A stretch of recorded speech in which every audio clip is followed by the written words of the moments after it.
નમસ્તે. જલસો પોડકાસ્ટના એક ઓર ફ્રેશ એપિસોડમાં આપનું સ્વાગત છે. આજે જે વિષયે સંવાદ સાધવાના છીએ એ આમ તો એક મૌલિક નવલકથા છે અને તેનો આધાર પુરાણોમાંથી લેવાયો છે. સત્યભામા આ એક એવું પાત્ર છે, મહાભારતનું એક એવું કિરદાર છે જેના વિશે સમગ્ર મહાભારતમાં બહુ આછો ઓછો ઉલ્લેખ થયો છે, પણ પાત્ર પોતાની રીતે એટલું બધું સશક્ત છે, આકર્ષક છે કે તેના વિશેની એક જુદી વાર્તા સાંભળવી કદાચ આપણને ગમે. અને આ વાર્તા આપણને સંભળાવે કોણ? આ વાર્તા સંભળાવવાનું એક સરસ મજાનું કામ ઉપાડી લીધું છે ગુજરાતના અત્યારના સમયના ખૂબ પોંખાયેલા પ્રસિદ્ધ લેખક શ્રી રામ મોરીએ.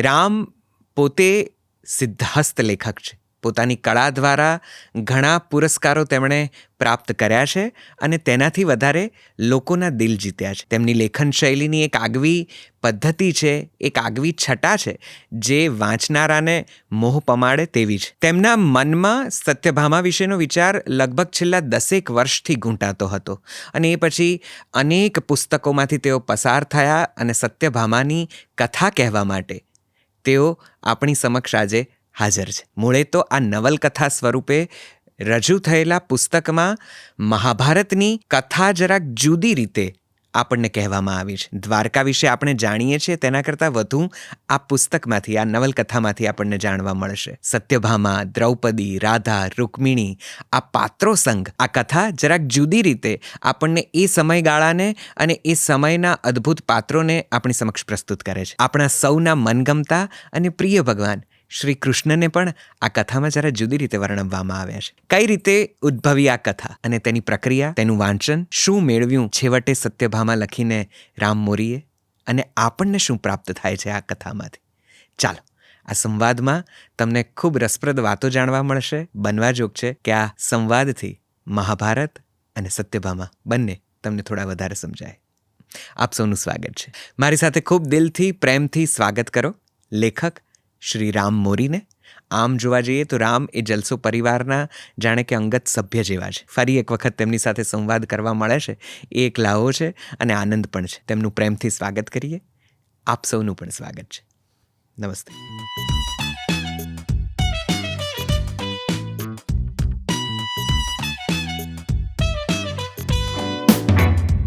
એકમાત્ર એવી પટરાણી જેને વરઘોડો જોયો દ્વારકામાં, જે આખી દ્વારકા એ થયું કે આપણો કૃષ્ણ, આપણા દ્વારકાધીશ આજે વરરાજા બન્યા છે. મનથી અપવિત્ર હશો તો ચાલશે, પણ તનથી પવિત્ર રહો, આવી વાત બંધાતી ગઈ, એમાં પરંપરાઓ ભૂસાતી ગઈ. આવું નરેન્દ્ર કોહલી કહે છે કે મૃત્યુ એ કોઈ અંતિમ ઉપાય નથી અને મૃત્યુ એ માર્ગ નથી. મૃત્યુથી તમે જીવના ગુનેગાર થાઓ છો, આવું કૃષ્ણ કહે છે.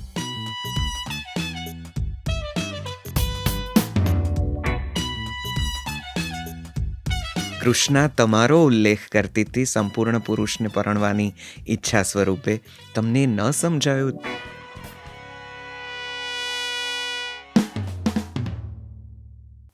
Thank you very much Ram four joining અસ. અમે ખૂબ દિલથી આપનું સ્વાગત કરીએ છીએ. તમે જ્યારે જલસો પર આવો છો ત્યારે એક જુદી ઉર્જા, એક ગુડ વાઇબ્સનો ખરેખર અર્થ સમજાય છે. એક જુદી ઉર્જા મહેસૂસ થાય છે અને અમને બહુ જ આનંદ છે કે અમે જાણે કે દુનિયા ફરીને આવેલા કોઈ ઘરના વ્યક્તિ સાથે સંવાદ સાધતા હોઈએ એવું અમને હંમેશા લાગે છે જ્યારે તમે અમારી સાથે જોડાઓ છો. ફરી એક વખત આપનું ખૂબ હુંફાળું, ખૂબ દિલથી, પ્રેમથી સ્વાગત છે. થેન્ક યુ નિશિતભાઈ. થેન્ક યુ જલસો પરિવાર. હું એન્ટર થયો ત્યારે મને તરત અંકિત પટેલ તરત બોલ્યા કે વેલકમ, ઘરે તમારું સ્વાગત છે. એમ એટલે આ તમે સાચું બોલ્યા કે મારા માટે આ ઘર છે. અને જલસોમાં જ્યારે બોલવાનું હોય ત્યારે તેરે લઈએ તો સિગ્નલ તોડ તાડ કે એના જેવી ફિલિંગ હોય છે. તો pleasure is always mine. Thank you Ram. આપણે ઘણી વખત વાતો કરી છે, ઘણી વખત સંવાદ સાધ્યા છે અને જુદા જુદા વિષય આપણે ઘણા વિષયો આપણે આંતરી લીધા છે એ દરમિયાન. એ ચાહે ફિલ્મ્સ હોય, ફિલ્મનું લેખન હોય, રાઇટર તરીકેની પ્રશ્નો હોય, સમસ્યાઓ હોય, કોઈ વેદના હોય કે એને તમે વાચા આપી છે. મુખર થઈને દરેક વિષયો તમે ટાંક્યા છે તમારી વાતોમાં. એ સિવાય આપણા પુસ્તકો વિશે પણ ઘણી વાતો થઈ છે. બીજા પણ ઘણા બધા વિષયો આપણે વાતોમાં વણી લીધા છે. પણ આજનો આ વિષય જરાક જરાક જુદો છે અને બહુ જ નવીન છે. તમારું એક ખૂબ સુંદર અને નવું પુસ્તક હવે ગુજરાતી સાહિત્યમાં પ્રસ્તુત થઈ ચૂક્યું છે, સત્યભામા. તો મને એમ છે કે આજના આખા સંવાદમાં આપણે આની આસપાસ, આની ઇર્દ ગિર્દ કંઈક વાતો કરીશું. બિલકુલ. અને સાથે સાથે તમારા સાહિત્ય સર્જન, તમારી સાહિત્યની યાત્રા અને બાકીના વિષયોમાં પણ તમે જે ખેડાણ કરી રહ્યા છો એના વિશે પણ થોડી ઘણી વાતો કરીએ. બિલકુલ. તો પહેલો સવાલ તો એ જ, મોતું કોફી સ્ટોરીઝ, કન્ફેશન બોક્સ જેવી સફળ ચોપડી પુસ્તકો પછી આ વિચાર તમે લઈને આવ્યા છો, સત્યભામા. મહાભારતનું એક એવું પાત્ર જે ઘણા બધા લોકોએ કદાચ વાંચ્યું હશે ને ઘણા એવા હશે જેને આ પાત્ર વિશે ખબર જ નહીં હોય. પહેલો સવાલ, સત્યભામા સુધી આપ કઈ રીતે પહોંચ્યા? નિશિતભાઈ, કથા હંમેશા કથા સદૈવ મંગલમ. કથાનું કોઈ એક બીજ તમારા મનમાં રોપાઈ જતું હોય છે, પછી એને પાંગરતા વર્ષો નીકળી જાય ઘણીવાર. એટલે ભીત ફાડીને ઉગેલો પીપળો, આપણે ત્યાં એ વાત બહુ જ આમ પ્રયોજાતી હોય છે. મારા માટે સત્યભામા એ ભીત ફાડીને ઉગેલો પીપળો છે. મારા દાદા સાથે હું સત્સંગમાં જતો હતો અને સત્સંગના એ પદોમાં મેં પહેલી વાર સત્યભામા વિશે જાણેલું, ગીતો થકી જ. અને અત્યારે નિશિતભાઈ ડાયરાની જે સ્થિતિ છે ને, એવી સ્થિતિ ત્યારે નહોતી. ડાયરો બહુ ગંભીર, બહુ જવાબદાર અને ગુરુમુખી ગણાતો. અને ત્યાં છે ને અહંકારનું પ્રદર્શન નહોતું. ડાયરો એ ચોક્કસ જ્ઞાતિ ને જાતિની સમૃદ્ધિ નહોતી. ડાયરો 18 વર્ણનો સ્વીકાર કરતો. એટલે મહેતાજી હરિજનવાસમાં ભજન કરવા જાય એ વાત તો આપણે તે બહુ સામાન્ય છે. અને કદાચ નાત બહાર મૂકે પણ હરિ તો એના ઘરે મામેરું પૂર્વ આવે છે એમ. તો આ જે વાત છે એ ડાયરાની પરંપરા છે. અને તમે જુઓ, સ્ત્રી પુરુષનો ભેદ પણ કેવો નથી ડાયરામાં. ગંગા સતી પાનબાઈના ભજનો ગવાય, લીરલબાઈના ભજનો ગવાય, લાખા લોયણ, માલદે રૂપાદે, સદદે દાસ, અમરદેવી દાસ. તો આ આખી ભવ્ય પરંપરામાં હું મોટો થયો છું ડાયરાની. અને ત્યાં દરેક પદો વિશે ખૂબ વિગતે વાત થાય. એટલે ગંગા સતી પાનબાઈને એમ કે આંટી મૂકો તો સમજાય. આ એક્ઝેક્ટલી કઈ આંટી છે એ 5 વર્ષની ઉંમરે હું સાંભળતો આ બધા વડીલો પાસે. માયક નહોતા, સોશિયલ મીડિયા નહોતા કે જ્યાં કેવું પડતું કે અહીંયા ડાયરો છે. અને નિશ્ચિતભાઈ કેટલા લોકો ડાયરામાં હોય ખબર છે? 10 થી 12 લોકો હાર્ડલી. અને એક જણો પદ ગાતો હોય અને બાકીના બધા એ વાણીને સાંભળતા હોય. અને પછી વાણીને એનો વિચાર વિસ્તાર કરવામાં આવે કે અહીંયા લાખા લોયણ શું કહી રહ્યા છે, અહીંયા માલદે રૂપાદે શું કહી રહ્યા છે. તો એ કથા પરંપરામાં મારી દાદાને આંગળી પકડી હું જતો એ ડાયરાઓ સાંભળવા માટે, ભજનો સાંભળવા માટે. એમાં એક દ્રશ્ય આજે આટલા વર્ષો પછી પણ મારા મનમાં એકદમ આમ એવું ને એવું જ ઉઘડતું તરોતાજા એ દ્રશ્ય છે કે એક દાદા, ખેત મજૂર એ આખી સંપ્રદાય, એ આખું એમની જાતિના દાદા, અને એકદમ મેલા ઘેલા કડિયું ચોયણો, પણ આના હાથમાં એને તંબુરો અને માથામાં એને લાલ ઓઢણીનો દુપટ્ટો પાઘડીની ઉપર પહેર્યો હતો અને મોટી મોટી પૂળો જેવી મૂછો. અને એ ગાય ને ત્યારે એની મૂછો, કારણ કે ગાતા એટલે હોઠ હલે તો મૂછો આખી આમ થાય, ચામડી એકદમ લઢુકતી. તો કેટલાય સમયના ચાસ જાણે ચાલ્યા હોય, એને કેટલું જોયું હશે એ હથેળીઓએ. અને એક હાથે તંબુરો અને બીજો હાથ એને હવામાં ડોલતો જાય અને એ ગાતા કે તમે રમવાને આવો રે સતભામા સુંદરી, એવો ચાંદો ચડ્યો આકાશ રે, તમે રમવાને આવો રે સતભામા સુંદરી. બહુ પાછળથી ખબર પડી કે આ તો પ્રેમ સખી પ્રેમાનંદની રચના છે. પણ એ પદમાં હું એકદમ આમ ટગર ટગર જોયા કરું અને મને રસ પડે કે કેવી રીતે એ આમ ઇન્વોલ્વ થઈને આ ગાઈ રહ્યા છે. જાણે કદાચ ગાનારા સત્યભામા છે, ગાનારા કૃષ્ણ પોતે છે. બહુ સિમ્પલ કથા હતી ખાલી કે સત્યભામા રીસાણા છે, દ્વારકામાં શરદ પૂનમની રાત છે, કૃષ્ણ મનાવે છે, સત્યભામાએ શૃંગાર ઉતાર્યા છે કે હું નહીં રમું. કૃષ્ણ મનાવે છે, કેમ નહીં રમો? તો કે પારિજાતનું ફૂલ તમે રૂકમણીને આપ્યું, રૂકમણી સાથે રમો. અને કૃષ્ણ કે નહીં, રમવું તો તમારી સાથે જ રમવું. તો સત્યભામા કહે છે કે તો મને મનાવો. તો કૃષ્ણએ કીધું કે તારા માટે બીજું પારિજાત લાવો. તો કે એમ નહીં, હવે આખું ઝાડવું લાવો. અને એ લોકકથા છે બહુ સુંદર મજાની. પુરાણ પણ એને ક્યાંક ટેકો આપે છે કે પારિજાતનું વૃક્ષ ધરતી ઉપર સત્યભામાના કારણે આવ્યું પહેલી વાર, અને એ રોપાયું અને પછી રંગે ચંગે રમ્યા શ્રી ભગવાન ને સતભામા સુંદરી. આ પદ હતો. પણ એ વાત પછી મારા મનમાં એવું ઘર કરી ગયું એક પ્રશ્ન કે કેમ સત્યભામા? 16,108 રાણીઓ હતી. 7 તો અવેલેબલ હતી, 8મી આ સત્યભામા કદાચ નથી મૂળમાં, બાકીની રાણીઓ તો રમી શકત. રૂકમણી હતી, જાંબવતી, મિત્રવંદા, શેબ્યા, કાલિંદી, તમે નામ બોલો.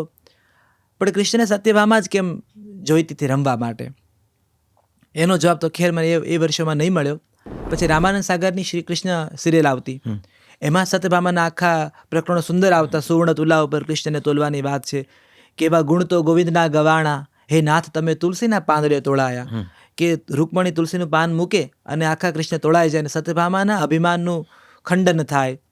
તો આ બધા પ્રસંગો તો રામાનંદ સાગરની સિરિયલમાં પણ જોયેલા, ભાગવત વાંચતો એમાં પણ જોયેલા. તો આ બધા છૂટક છૂટક પ્રસંગો મારી પાસે સત્યભામાના હતા. પછી હું ભાવનગર હોસ્ટેલમાં આવ્યો, ભણતો ગયો, વાંચતો ગયો. ત્યાંથી હું અમદાવાદમાં આવ્યો 2013-14માં, અને હું ન્યૂઝ ચેનલમાં નોકરી કરતો થયો. ભક્તિની આસપાસ મારે બધું કામ. ફરી એકવાર આ બધા કૃષ્ણના પ્રસંગો, રૂકમણી, સત્યભામા, આ પ્રસંગો આવ્યા. અને પેલી કથા વર્ષોથી જે મારા મનમાં હતી, પ્રશ્ન પેલો હતો કે કેમ સત્યભામા? આપણે રાધાના પ્રેમની વાત કરીએ છીએ, આપણે મીરાના પ્રેમની વાત કરીએ છીએ, રૂકમણીના પ્રેમની વાત કરીએ છીએ, બધે ક્યાંક ને ક્યાંક સમર્પણ છે. મીરાનો તો સમર્પણ ભાવ એવો છે કે એ તો દ્વારકાધીશમાં સમાઈ ગયા. રૂકમણીનો ભાવ એવો છે કે પ્રશ્ન જ નથી. એ કેવું સમર્પણ ભાવ છે કે તમે સમય ચક્ર સંભાળો, હું સંસાર ચક્ર સંભાળીશ. તો આ રૂકમણીનો ભાવ છે. રાધાનો ભાવ તો આખો મોક્ષદાયી છે. તો મને થયું કે સત્યભામાનો પણ એક ભાવ છે, અને એ ભાવ એવો છે કે હું સર્વશ્રેષ્ઠ છું, અને એટલા માટે તમારે મારું ચયન કરવું જોઈએ. અને રહેતા રહેતા મને સમજાણું કે આ ભાવ તો મારામાં, તમારામાં, આપણા બધામાં છૂટક છૂટક ક્યાંક વિખરાયેલો છે. એનો અર્થ એવો થયો કે સત્યભામા વધુ ને વધુ રિલેવન્ટ થઈ રહી છે. અભિવ્યક્તિની વાત આવે ત્યાં સત્યભામા છે. તો નૈશિતભાઈ, ત્યાંથી આ બીજ મારા મનમાં આવ્યું, અને અહીંથી સત્યભામાના 2014માં મંડાણ થયા. અને જ્યાં સુધી હું જાણું છું ત્યાં સુધી લગભગ 10 વર્ષ તમે આ વિચારને જાણે કે મમળાવ્યો, પંપાળ્યો, એની પીડામાંથી પસાર થયા, અને છેવટે આજે 2025માં કદાચ આ પુસ્તક પ્રગટ થયું છે. પણ તમે 10 વર્ષ સુધી આ વિચાર સાથે જોડાયેલા રહ્યા છો, જાણે કે સાધના થઈ છે. મહાભારતનું જેટલું તત્વજ્ઞાન ગણો કે જે સામગ્રી ગણો, જે ઉપલબ્ધ છે, કે જેને કદાચ થોડો ઘણો વૈષ્ણવ સંપ્રદાયમાં ભાગવતનો કે બાકીના પુસ્તકોનો પરિચય છે, એ બધાએ કદાચ સત્યભામા નામ કદાચ સાંભળ્યું હોઈ શકે. પણ આ એક એવું પાત્ર છે કે જેના વિશે હજી પણ લોકોની એટલી ખબર નથી. કૃષ્ણની 8 પટરાણીઓમાં એક સત્યભામા હતી. આનાથી વિશેષ કદાચ કોઈને બહુ ખબર નથી. કોઈકને થોડી વધારે ખબર હોય તો એમ એ જાણતા હોય કે અત્યંત સુંદર હતા. તો મને થોડી વાત કરો, પુરાણોમાં, શાસ્ત્રોમાં અને સાહિત્યમાં સત્યભામા વિશે શું લખાયું છે? કેવી કેવી માહિતી ઉપલબ્ધ છે? આપે કયા પુસ્તકોમાંથી પસાર થઈને આ પાત્રને થોડું વધારે વિસ્તાર્યું, વિકસાવ્યું અને ઘડ્યું? અને આપણી પુરાણ કથાઓમાં, આપણી માઇથોલોજીમાં સત્યભામા કેવી રીતે પ્રગટ્યા છે? સૌથી પહેલાં મહાભારતની વાત કરું. મહાભારતમાં 2 પ્રસંગો સત્યભામાના છે. એક પ્રસંગ તો સત્યભામાનો એ છે કે દ્રૌપદી, જે કૃષ્ણની આટલી પ્રિય સખી, આપણે દ્રૌપદી ને કૃષ્ણને ભાઈ બહેન, આપણે લોકમાં, આપણી લોક પરંપરામાં આપણે એને કહીએ છીએ કે એ ભાઈ અને બેન છે. જી જી. પણ જે મહાભારતની મૂળ કથાઓ સુધી પહોંચ્યા છે એ આ વાતને ક્યારેય સપોર્ટ નહીં કરે કે એ સખા ને સખી હતા. એક તો આપણે દરેક સંબંધને ટેગ આપવો બહુ જરૂરી થઈ ગયો છે. આપણે કે નામ ફટાફટ આપી દઈએ, એમ પ્યાર કો પ્યાર હી રહેને દો, ઉસે કોઈ નામ ના દો, એ વાતમાં આપણે બહુ માનતા નથી. તો દ્રૌપદી અને કૃષ્ણનો સંબંધ બહુ જ જુદો છે. અને એ સખા, અને દ્રૌપદી પોતાને કૃષ્ણા તરીકે ઓળખાવે છે, અને એને બહુ ગમે છે કોઈને કૃષ્ણા કહે છે. જી. તો આ દ્રૌપદી જ્યારે દ્વારકામાં આવ્યા છે, અને સુંદર એ મહાભારતમાં વેદવ્યાસે લખ્યું છે કે દ્રૌપદી બધી રાણીઓને પૂછી રહી છે કે મિત્રવિંદા, તમે કેવી રીતે કૃષ્ણને પરણ્યા છો? રૂકમણી, તમે તમારી કથા કહો. શબ્યા, મને તમારી કથા કહો. કાલિંદી, તમે તમારી કથા. લક્ષ્મણા, તમે બોલો. બધી રાણીઓ પોતપોતાના વરણની વાત કરે છે. સત્યભામા પણ એમાં બેઠા છે, અને દ્રૌપદી એમને પણ પૂછે છે કે તમારી શું કથા છે? પેલી એની કથા કહે છે. બધી બહુ રાણીઓ પોતાની કથા કહે છે, અને અંતે કથા પત્યા પછી બધી ઊભી થાય છે, પણ સત્યભામા રોકાય છે. એને થયું કે આ એક બહુ અદ્ભુત વાત છે. આમાં કેવું છે કે આપણા જે પ્રિય મિત્રો હોય ને, આપણા જે પરમ સખાઓ હોય, બેસ્ટ ફ્રેન્ડ હોય, એ આપણા લાઈફ પાર્ટનર કરતાં કદાચ આપણે થોડા વધારે ઓળખતા હોય, જી. કારણ કે ત્યાં સેજ આવરણો આપણા ખુલી જતા હોય છે, મનના બધા જ. તો સત્યભામાને થયું કે કૃષ્ણને ઓળખવા માટે દ્રૌપદીનો ઝરૂખો સૌથી વધારે અંગત છે. એટલે દ્રૌપદીને સવાલ પૂછે છે કે એવું શું કરી શકાય કે કૃષ્ણ સૌથી વધુ તમને પ્રેમ કરે? એવું શું કરી શકાય કે કૃષ્ણનું ધ્યાન તમારા સિવાય બીજે ક્યાંય ન જાય? આવા નાનકડા સવાલ પૂછ્યા સત્યભામાએ. અને ગીતા પ્રેસ ગોરખપુરનું મહાભારત છે, મોટી સાઇઝનું આખું સટીક, એમાં 5 પાના ભરીને દ્રૌપદી ખીજાણા છે. અને 5 પાના સુધી લઈ પાડી આડા હાથે સીધી કે તું સમજેશ તું તારા મનમાં, તું શું બોલી રહી, તને ભાન પડે છે? એ જ્યારે પહેલી વાર મેં વાંચ્યું ને, આમ તો મને હસવાનું આવ્યું, મને મજા આવી. પણ ધીરેથી પછી મને એમ થયું કે પણ એવું તો શું એને પૂછી લીધું હતું? એને એટમ બોમ્બની કઈ રેસીપી થોડી પૂછી હતી કે મને આનું કહો કેવી રીતે એટમ બોમ્બ બને છે. એને તો માત્ર કૃષ્ણને પામવાની શોર્ટકટ સુધી જ પહોંચવું હતું. તો એ આ પહેલો પ્રસંગ, પહેલી તો સંકોરાઈ ગઈ. બીજો પ્રસંગ એવો છે કે સત્યભામાના ભાઈને યુદ્ધમાં મરી જાય છે, મૃત્યુ પામે છે અને વધ થાય છે. ન્યાય માગવા માટે સત્યભામા યુધિષ્ઠિર પાસે આવી છે. આ પ્રસંગ મહાભારતમાં છે. અને કહે છે કે મારા ભાઈનો વધ થયો છે, દગાથી થયો છે, અને આ ન્યાય આપો યુધિષ્ઠિર તમે. આ 2 પ્રસંગ મહાભારતમાં વેદવ્યાસે લખ્યા છે. એટલે સત્યભામા વેદવ્યાસના મહાભારતમાં આ 2 વાર, આ 2 જ વખત મુખ્ય વાર આવે છે, મુખ્ય વાર. હવે હું ભાગવત પુરાણ પાસે જાઉં તો ભાગવત પુરાણમાં એક તો આ પારિજાતવાળો પ્રસંગ તો હવે ઓલમોસ્ટ બધાને ખ્યાલ છે કે સત્યભામાના કારણે પારિજાત, જે લોકબોલીમાં ગીતોમાં પણ આવ્યો છે. બીજો આ જે પ્રસંગ છે સુવર્ણ તુલાવાળો પ્રસંગ છે, એ સુવર્ણ તુલાના પ્રસંગમાં વાત કરવામાં આવી છે. બાકી સત્યભામા વિશે વિગતે વાત એમાં નથી કરી. સમંતક મણિની કથા તો મહાભારતમાં પણ આવી છે, પણ એમાં સત્યભામા છે ને એ મુખ્ય કેન્દ્રમાં નથી. એના પિતા સત્રાજીત મુખ્ય સ્થાને છે, જેને કૃષ્ણ ઉપર આરોપ લગાડ્યો છે કે સમંતક મણિ મારો છે એ કૃષ્ણ ચોરી ગયા છે. કૃષ્ણ પર ચોરીનો આરોપ છે.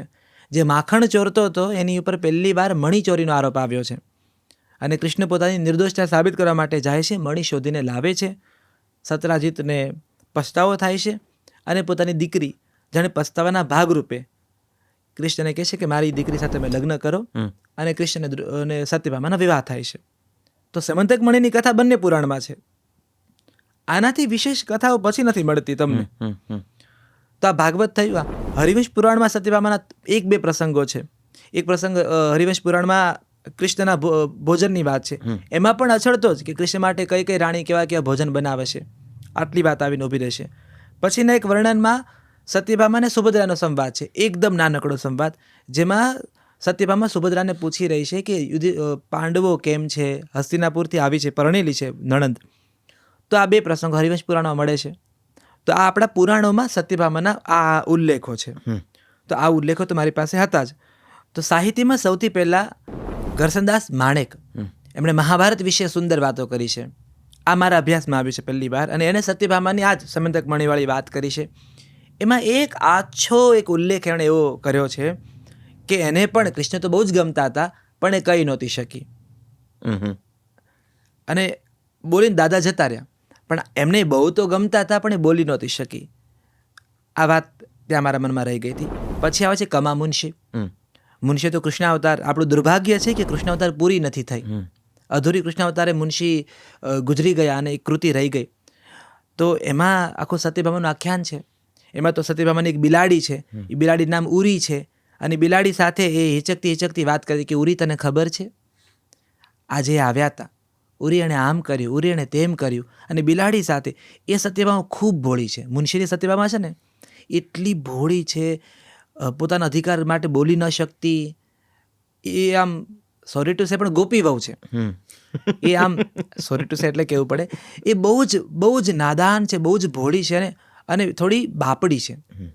પણ એમાં સત્યભામા વિગતે આવી છે, એમાં સત્રાજીત વિગતે છે. ત્યાં મને સત્યભામા મળી. નાનાભાઈ ભટ્ટ પાસે સત્યભામા આવી. તો નાનાભાઈ તો આખું બહુ આમ દાર્શનિક રીતે સત્યભામાની વાત કરી છે. મનુભાઈ પાસે સત્યભામા, મનુભાઈ પંચોળી દર્શક, એમણે પણ એને માત્ર આ પારિજાતના પ્રસંગની વાત કરીને નીકળી ગયા છે. સાહિત્યમાં ટૂંકમાં સત્યભામા આવી છે, પણ આ રીતે ઉલ્લેખ થયા છે બધા. અને આ મારા પુરોગામીના અજવાળા છે, જે મારા કોડિયામાં ઝીલાયા છે બધા. આ હું વાંચતો આ બધામાં. ત્યાંથી મને થયું કે હું હવે સત્યભામાની વાત કરું, મારે કરવી છે, અને હું થોડીક મારા સ્વભાવની સત્યભામાની વાત કરું, જ્યાં મને એક એક ખૂણાઓ મળે છે, એક એક આ બધા સારા સારા દુપટ્ટાઓ મેં ભેગા કર્યા, અને પછી મેં આખી એક લાંબી સાડી બનાવી. પણ આ રંગો કરસનદાસ માણેકના છે, દર્શકના છે, દિનકર જોશીના રંગો છે, વેદવ્યાસના રંગો છે, સુરદાસ, મીરાબાઈ, નરસિંહ, પાંડુરંગ શાસ્ત્રી, આઠવલે, ડોંગરેજી મહારાજ, આ બધાના રંગો છે. વાહ. કમામુંશીની સત્યભામા ભોળી છે તમે કહો છો, અને હું આ પુસ્તકમાંથી પસાર થઈ ચૂક્યો છું. તમારી સત્યભામા ભોળી નથી. તમે સત્યભામાને ખૂબ ગર્વીલી કન્યા તરીકે ઘડી છે, જેને પોતાના રૂપનું ખાસ્સું ગૌરવ છે, લગભગ અભિમાન કહી શકાય એટલી બધી અને પોતાના રૂપની જાણ છે. અને એ સિવાય પણ એક જગ્યાએ પુસ્તકમાં તમે ખૂબ સુંદર જે સંવાદ લખ્યો છે, સત્યભામા એવું કહે છે કે હું ટોળાનું કારણ હોઈ શકું, ટોળું ન હોઈ શકું. તો આટલી બધી ગર્વિષ્ઠ નારી ઘડવાનું કોઈ કારણ? સત્યભામા તમે કેમ આ રીતે કલ્પી? મને નૈશદભાઈ છે ને, ક્યારેય મને બહુ ગરીબડી ગાય જેવી નારી પાત્ર બહુ ગમ્યા નથી. એનું કારણ એ છે કે મેં સમાજમાં એ સગી આંખે જોયા છે. મેં પોતાના માટે અધિકાર નહીં માગી શકતી સ્ત્રીઓ ખૂબ જોઈ મેં મારી આસપાસ.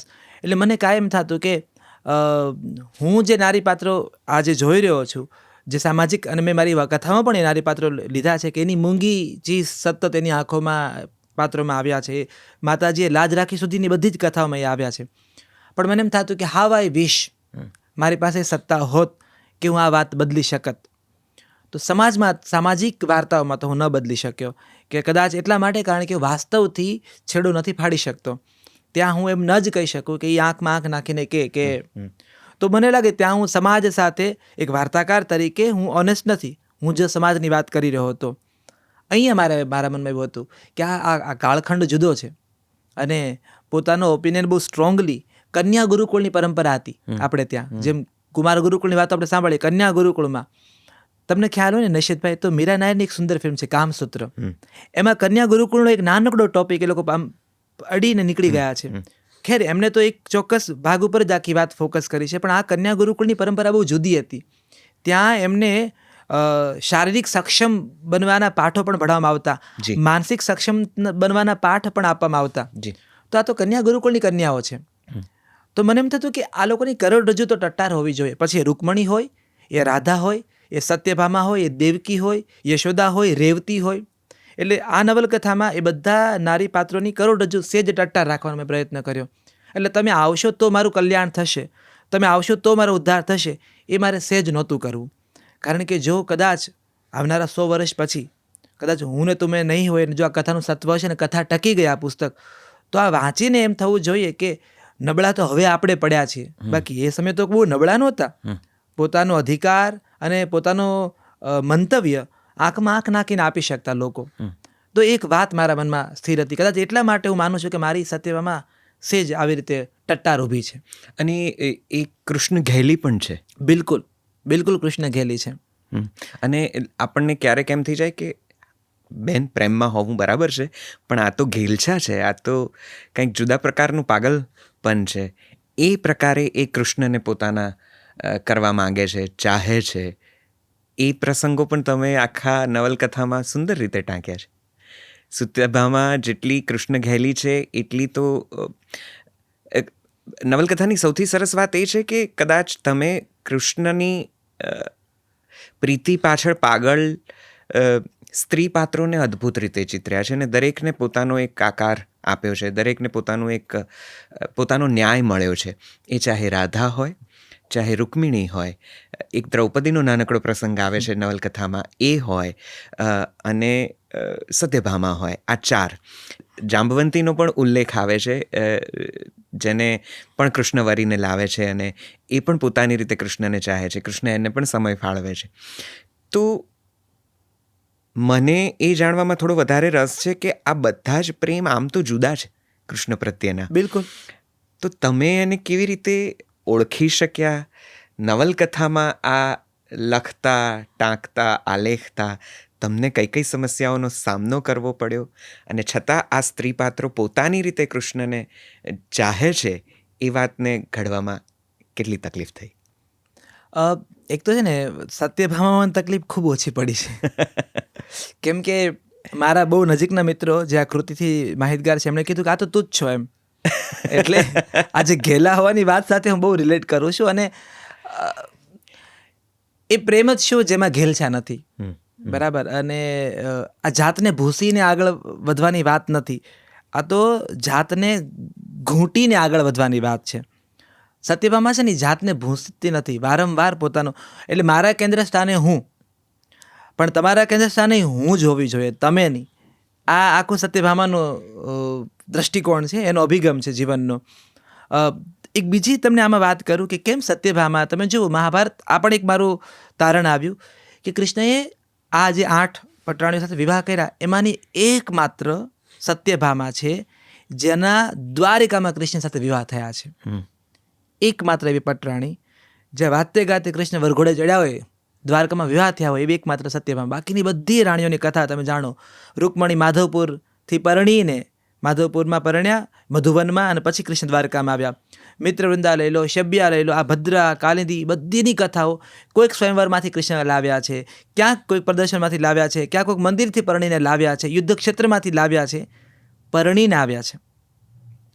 તો મને થયું કે તો આનામાં એક જોમ જુદું છે કે ભાઈ એકમાત્ર એવી પટરાણી જેને વરઘોડો જોયો દ્વારકામાં, જે આખી દ્વારકાએ થયું કે આપણો કૃષ્ણ, આપણા દ્વારકાધીશ આજે વરરાજા બન્યા છે. તો એ સુખ આના એકલીના ભાગમાં હતું. તો કંઈક તો નોખું લખાવીને આવી છે આ બાઈ. એ એમ કહેતી હોય કે કૃષ્ણ સૌથી વધુ પ્રેમ મને જ કરે છે, માત્ર મને જ કરે છે, બીજા કોઈને નહીં. એ ભ્રમ એનો આજીવન કૃષ્ણએ ટકાવ્યો છે. કૃષ્ણ એનો ભ્રમ ક્યારેય તોડ્યો નહીં.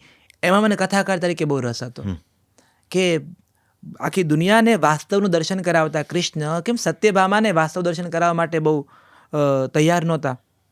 ભાગવતમાં કથા છે કે ગોપીઓ જ્યારે કૃષ્ણ સાથે, આ ભાગવતમાં લખ્યું વ્યાસજીએ, કે બધી ગોપીઓ કૃષ્ણ સાથે રાસ રમે છે, અને એમાં અમુક ગોપીઓને અભિમાન આવે છે કે કૃષ્ણ તો અમારી સાથે જ છે. અને પછી અભિમાનનું ખંડન કરવા માટે કૃષ્ણ અદૃશ્ય થઈ જાય છે. અને પછી ગોપીઓ બધી બાવરી થઈને કૃષ્ણને શોધી રહી છે, અને પછી લીલા છે કે જેટલી ગોપી એટલા કૃષ્ણ, અને ગોપીનું માન ભંગ થાય છે, એ ખંડન થાય છે અભિમાનનું. આ પ્રસંગ છે. તો જે કૃષ્ણ ગોપીઓ સાથે આવું કરી શક્યા, એ સત્યભામા સાથે કરી શક્યા હોત ને, એણે કેમ નહીં કર્યું?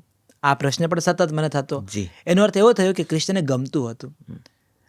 નિશ્ચિતભાઈ આપણને ગમે છે કે આપણને કોઈ આવું પ્રેમ કરતું હોય કે જેના કેન્દ્ર સ્થાને આપણે હોઈએ, અને જે આપણને પાછું એટલું ગાઢું પ્રેમ કરે છે પણ એના અસ્તિત્વને ભૂલીને નહીં પાછું. એટલે તારે મને સમયસર કેવું પડશે આઈ લવ યુ એમ.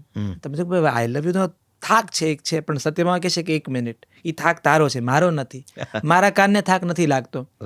તો સત્યભામાના પાત્રના ચિત્રણમાં મને બહુ જ એવું લાગતું કે ક્યાંક ને ક્યાંક આ જે અભિવ્યક્તિ છે એ બહુ બધા લોકોની અભિવ્યક્તિ છે. મારી આસપાસ બહુ બધી સત્યભામાઓ છે, અને જ્યારે આપણે વાત કરીએ છીએ ત્યારે આપણા બંનેના મનમાં કેટલી સત્યભામાઓ ઉગી ગઈ અચાનક જ. તો આ પાત્ર તો છે. રૂકમણી મારા મનમાં બહુ એવું હતું કે ભાગવતમાં રૂકમણી કૃષ્ણને પત્ર લખીને કહેશે કે આપ મારો ઉદ્ધાર કરો, અને રૂકમણી વિનંતી કરે છે કૃષ્ણને, અને આપણે એ વિનંતીને તો આપણે ટેલિવિઝનમાં તો કેટલી સુંદર રીતે આપણે જોઈ છે. એ આપણે બધા એક આખી પેઢી છે જેને એ લીલી ઓઢણી ઓઢેલી વિનંતી સુનો દ્વારિકાધીશ જે કરે છે, આપણાથી ભૂલાતી નથી એ રૂકમણી. પણ મને થયું કે આ તમે વાત કરો છો ત્યારે મારે ખાલી આમ દર્શકો માટે યાદ અપાવવું છે, હું એ મહાભારત જોઈને મોટો થયો છું જે B.R. ચોપરાએ નિર્માણ કરી હતી. અને આજે રૂકમિણીનો ઉલ્લેખ થાય છે ત્યારે હું બહુ સહર્ષ અને આદરપૂર્વક ચન્ના રૂપારેલને યાદ કરું છું, જે ટેલિવિઝન પર જોવા મળેલી એ પેઢીને પહેલી એ અદાકારા જેણે રૂકમિણીનો એ કિરદાર નિભાવ્યું હતું. અને કેટલું સુંદર ગીત રાજકમલે સ્વરબદ્ધ કર્યું હતું અને સાધના સરગમે ગાયું હતું, જો હું ભૂલ ન કરતો હોઉં તો. બિનતી સુનીએ નાથ હમારી, હૃદયેશ્વર હરિ હૃદય બિહારી, મોર મુકુટ પિતાંબરધારી. કદાચ શબ્દોમાં ભૂલ હોઈ શકે, પણ આ ગીત તમે રૂકમિણીની વાત કરી ત્યારે આમ અચાનક પોપઅપ થયું, યાદ આવી ગયું. અને યસ, તમારી વાત સાચી છે, કેટલી બધી રૂકમિણીને ટેલિવિઝન પર જોઈને આ પાત્રથી આપણે પરિચિત થયા છે. જી. એટલે મને નૈશિતભાઈ લખતી વખતે આ નવલકથામાં એવું હતું કે મારે એક ખૂણો શોધવો હતો કે રૂકમણીને મારે કેવી રીતે બતાવવી છે, તો મારો એક ભાવાર્થ એવો છે કે રૂકમણી સમાજશાસ્ત્ર, નીતિશાસ્ત્ર, અર્થશાસ્ત્ર આ બધામાં નિપુણ હતી. જી. અને રૂકમી એનો ભાઈ છે, એને સૌથી મોટી ઇન્સિક્યોરિટી એ વાત હતી કે મારી બેન સર્વ ગુણ સંપન્ન છે. એટલે એ કાળે જો આર્યાવર્તમાં બાપની ગાદી દીકરી લઈ શકે એ વ્યવસ્થા હોત તો રૂકમી જાણતો હતો કે મારું રિપ્લેસમેન્ટ આ છે. એટલે મારી કરતાં વિશેષ રૂકમણી છે. એટલે આ એની સૌથી મોટી ઇન્સિક્યોરિટી હતી રૂકમીની. બીજું, રૂકમીએ કંસની જેમ જ બધું કંટ્રોલ કરી લીધું હતું. ભીષ્મકને તો ખાલી એક કહેવા માત્ર રાજા રાખ્યો હતો. ભીષ્મક પણ પોતાના દીકરાની વિરુદ્ધ જઈ શકતા નહોતા, કારણ કે રૂકમીની સાથે જરાસંધ અને શિશુપાલ જેવા 2 રાજાઓ હતા. તો આ પાવરની સામે એકમાત્ર રૂકમણી હતી જે ભરા દરબારમાં રૂકમીના લેવાયેલા નિર્ણયોને પડકારી શકતી. હવે રૂકમી સતત એ અટેન્શનમાં છે કે આનું માનભંગ કેવી રીતે કરું, પણ જેની કોઈ જરૂરત જ નથી ને, તમારી જરૂરિયાત નથી તો હું તમને તોડી નહીં શકું. તમને કંઈ જોતું જ નથી નૈષદભાઈ તો હું તમને અપમાનિત નહીં કરી શકું. તો રૂકમી સતત એ રાહમાં છે કે ક્યારે મને આની નબળી કડી, દુખતી રગ મળે. અને દુખતી રગ એને મળે છે કે રૂકમણીની દુખતી રગ કૃષ્ણ છે. અને પછી એ આખો વિવાહ નક્કી કરે છે.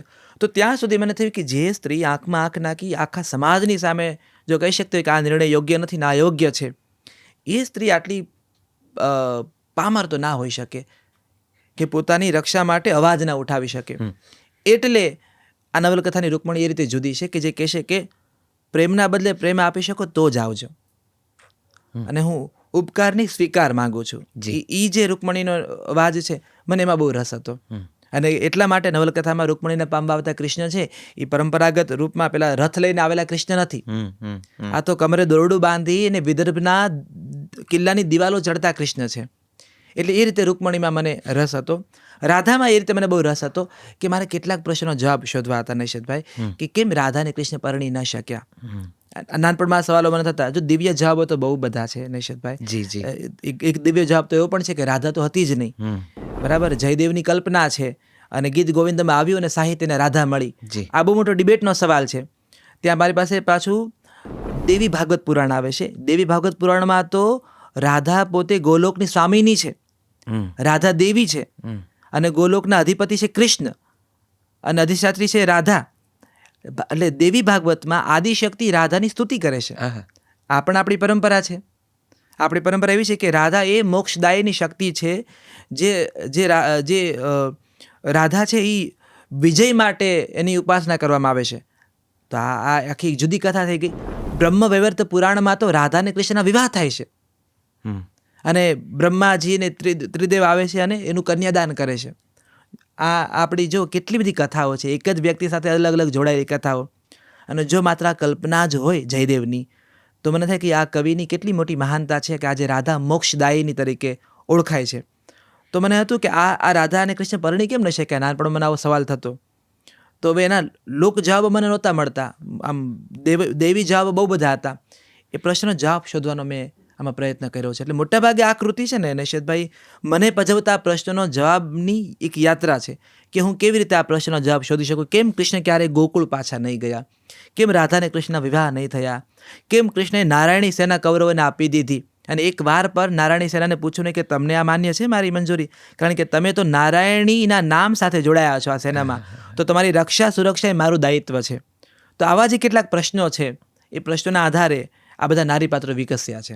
તમે આટલી સરસ જે પુરાણો અને શાસ્ત્રોને ટાંક્યા રાધાની વાત કરતાં કરતાં, તો મને જરાક આ પ્રશ્ન પૂછી લેવાની ઈચ્છા થઈ જ આવે છે કે આ પુરાણોના સંદર્ભે આટલા રિસર્ચ પછી તમને શું લાગે છે, રાધા અને કૃષ્ણ કેમ ન પરણી શક્યા? મને આનો જવાબ બહુ જ અઘરો લાગે છે હંમેશા. કારણ કે બ્રહ્મવૈવર્ત પુરાણ એમ કહે છે કે ઊભો રે, અમે પરણાવ્યા છે. અને પાછા એના રચયિતા વ્યાસ છે. બ્રહ્મવૈવર્ત પુરાણના રચયિતા વ્યાસજી છે, એ એમ કહે છે કે રાધા અને કૃષ્ણના વિવાહ થયા છે. મુનશી એની નવલકથામાં માનસિક વિવાહની વાત કરે છે. એટલે ત્યાં સૌભાગ્ય રાત એમ સૌભાગ્ય દિવસ છે રાધા કૃષ્ણનો, મુનશીએ લખ્યો છે. કદમના વૃક્ષ નીચે રાધા કૃષ્ણનું મિલન લખ્યું છે મુનશીએ.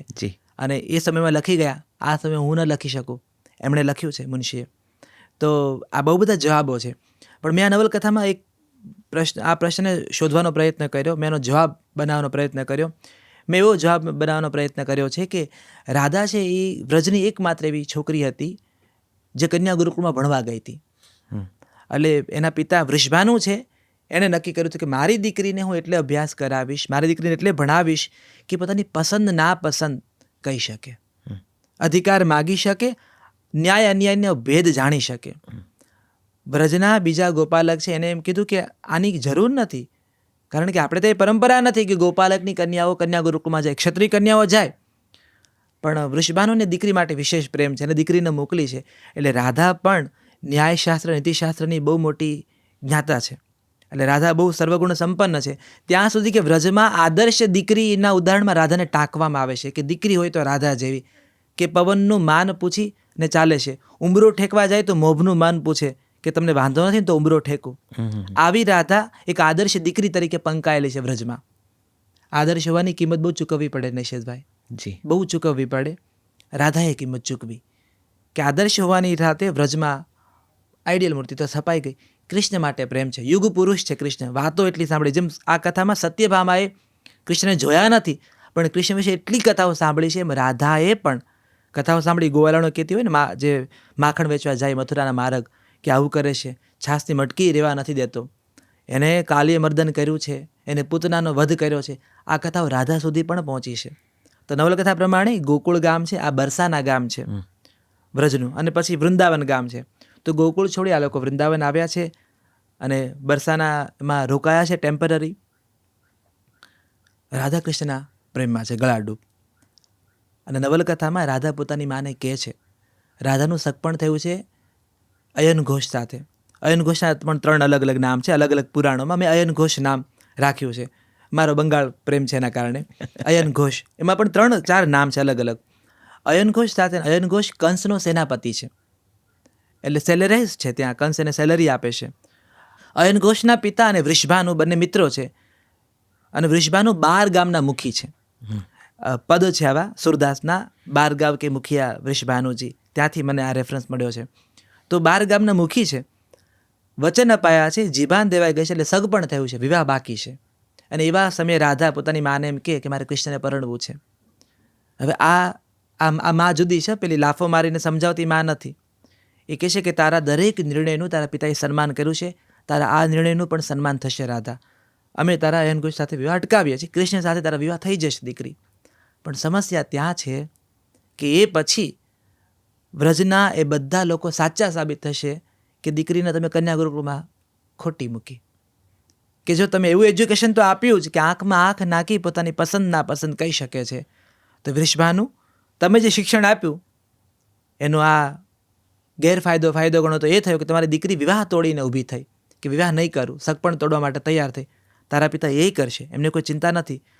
પણ 12 ગામમાં એની જીભની કિંમત છે, પણ જ્યારે દીકરી પિતાના વચનનું મૂલ્ય નહીં રાખે તો સમાજ પાસે તો અપેક્ષા શું રાખવી. આ બહુ જ ઇનડાયરેક્ટલી ઇમોશનલ ટોર્ચર છે, બહુ જ ઇનડાયરેક્ટલી. એમાં કહે છે પણ તું ચિંતા ન કર, તારા દરેક નિર્ણયનું સ્વાગત તારા પિતાએ કર્યું છે, તારો આ નિર્ણય પણ સચવાશે. પિતાનું સન્માન રાખવું ન રાખવું તો દીકરીની પોતાની ઈચ્છા છે. તું સ્વતંત્ર છે, તું અભ્યાસુ છે, તારામાં નિર્ણય શક્તિની પૂરેપૂરી સંભાવના છે, અને માં જતી રહેશે સ્પેસ આપીને. હવે તમે એક પ્રબુદ્ધ નાગરિક તરીકે વિચારો, સમજી શકો કે રાધાની શું સ્થિતિ છે. પિતાના વચનનું મૂલ્ય છે ને એક બાજુ પ્રેમ છે. અને પછી નવલકથામાં લલિતાને મેં બહુ જુદી રીતે, આમાં લલિતાનો બહુ મેં સહારો લીધો છે. કૃષ્ણ કથાના પદોમાં લલિતા છે. સુરદાસનું એક પદ છે, હું વારંવાર સુરદાસને એટલે ટાંકું છું કે આ બધા પદોએ મને કેવી મદદ કરી છે કથા ગોથવામાં. એ પદમાં લલિતા છે ને, એ રાધાની વકીલાત કરે છે કૃષ્ણ સામે કે તું કેમ એને હેરાન કરે છે, મારી સખી મોઢાની મોડી છે પણ હું ઊભી છું, એટલે તારે મને જવાબ આપવા પડશે. તો મને થયું કે આ કેવી સખી છે જે રાધા માટે જગતના નાથ સાથે લડી શકે છે. એટલે મેં આવો એક પ્રશ્નનો જવાબ શોધવાનો પ્રયત્ન કર્યો કે સગપણ થઈ ચૂક્યો હતો, બાપ મુખી છે, એટલે વિવાહ સંભવ નહોતા. તો આ યાત્રા છે નિષેધભાઈ, અને હું કહું છું કે આ હું કોઈને કન્વિન્સ કરવાનો પ્રયત્ન નથી કરતો, પણ હું ક્યાંક મને જવાબ આપવાનો પ્રયત્ન કરું છું, કથાના ભોગે તો નહીં, કળાના ભોગે તો નહીં. એટલે એ રીતે દરેક પ્રશ્નનો જવાબ શોધવાનો મેં પ્રયત્ન કર્યો છે. બિલકુલ. અને રાધાના પાત્રને પણ આપે એટલું બધું ઝીણવટથી ઉપસાવ્યું છે કે ભલે 2-3 પ્રકરણોમાં આવતું હોય પણ છેક સુધી છાપ છોડી જાય છે. કૃષ્ણ અને રાધાનો પ્રેમ એટલો બધો સુંદર રીતે તમે આલેખ્યો છે. તમે સૌભાગ્ય દિવસની વાત કરી આ નવલકથામાં.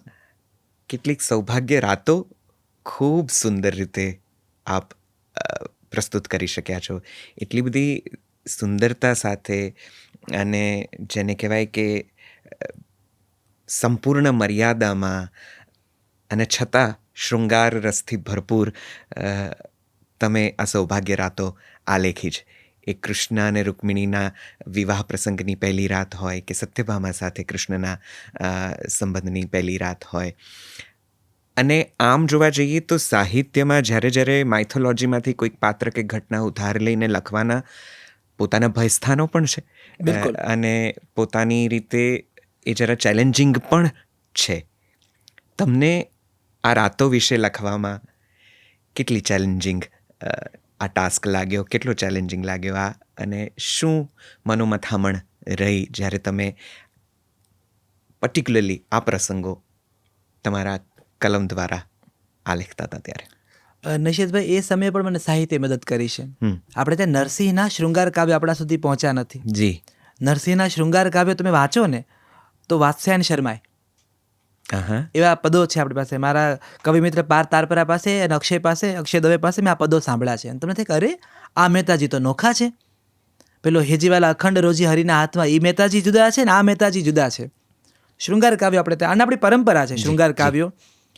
ભાગવતમાં પણ કેટલા સુંદર વર્ણનો છે. ભાગવતમાં તો ચિરહરણના વર્ણનો તમે વાંચો, વેદ વ્યાસજીએ જે કર્યા છે, આ બધામાં ગરિમા છે.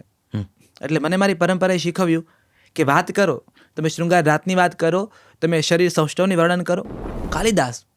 કાલિદાસ શિવ અને શક્તિના વર્ણનો કરે, પાર્વતીના અંગ ઉપાંગોના વર્ણન કરે, પણ પૂરી મર્યાદા સાથે પણ એ શૃંગારનું વર્ણન કાલિદાસ, એનું રિપ્લેસમેન્ટ આજે પણ તમને નહીં મળે. તો શૃંગાર સતત ચાલે છે આપણે સાહિત્યમાં. સત્યભામા શૃંગારની દેવી છે, શૃંગારની સ્વામીની છે, સ્વપ્ન પુરુષ છે એનો કૃષ્ણ. આના એ પુરુષ છે જેને મનોમન એણે પ્રેમ કર્યો છે. નવલકથાના પ્રથમ પ્રકરણમાં પહેલી વાર જ્યારે એ કૃષ્ણ વિશે સાંભળી રહી છે સુભદ્રા પાસે, સુભદ્રા સાથે ફ્રેન્ડશિપ જ એટલે કરી છે કેમ કે કૃષ્ણની બહેન છે, એટલે એની પાસે કૃષ્ણની વાતો સાંભળવી છે. અને તો દરિયાના પટ ઉપર એ સૂતી છે, રેતી ઉપર, અને પેલી સુભદ્રા તો એકદમ ગર્વીલી બહેન છે, પોતાના ભાઈની કથાઓ કહી રહી છે.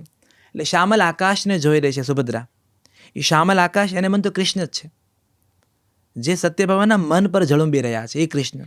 અને એને થાય છે કે આ શ્યામલ રંગ મારી ભીતર, આ જે છે ને કે શ્યામ સાથે નજર નહીં મળાવું. પેલા કહે છે કે જેમાં કાળા સૌ એક સરખું, શ્યામ સંગ નહીં જાવું સખી, આજ પછી શ્યામ દયા સખી જે કહે છે, શ્યામ રંગ સમીપે નહીં જાવું. એ શ્યામ રંગને પોતાની ભીતર ઉતારી રહી છે. મને થયું કે આનાથી ઉત્તમ શૃંગાર બીજો હોય જ ન શકે કે આ રંગને પોતાનામાં સમાવી રહી છે. એને કૃષ્ણનો અનુભવ થાય છે.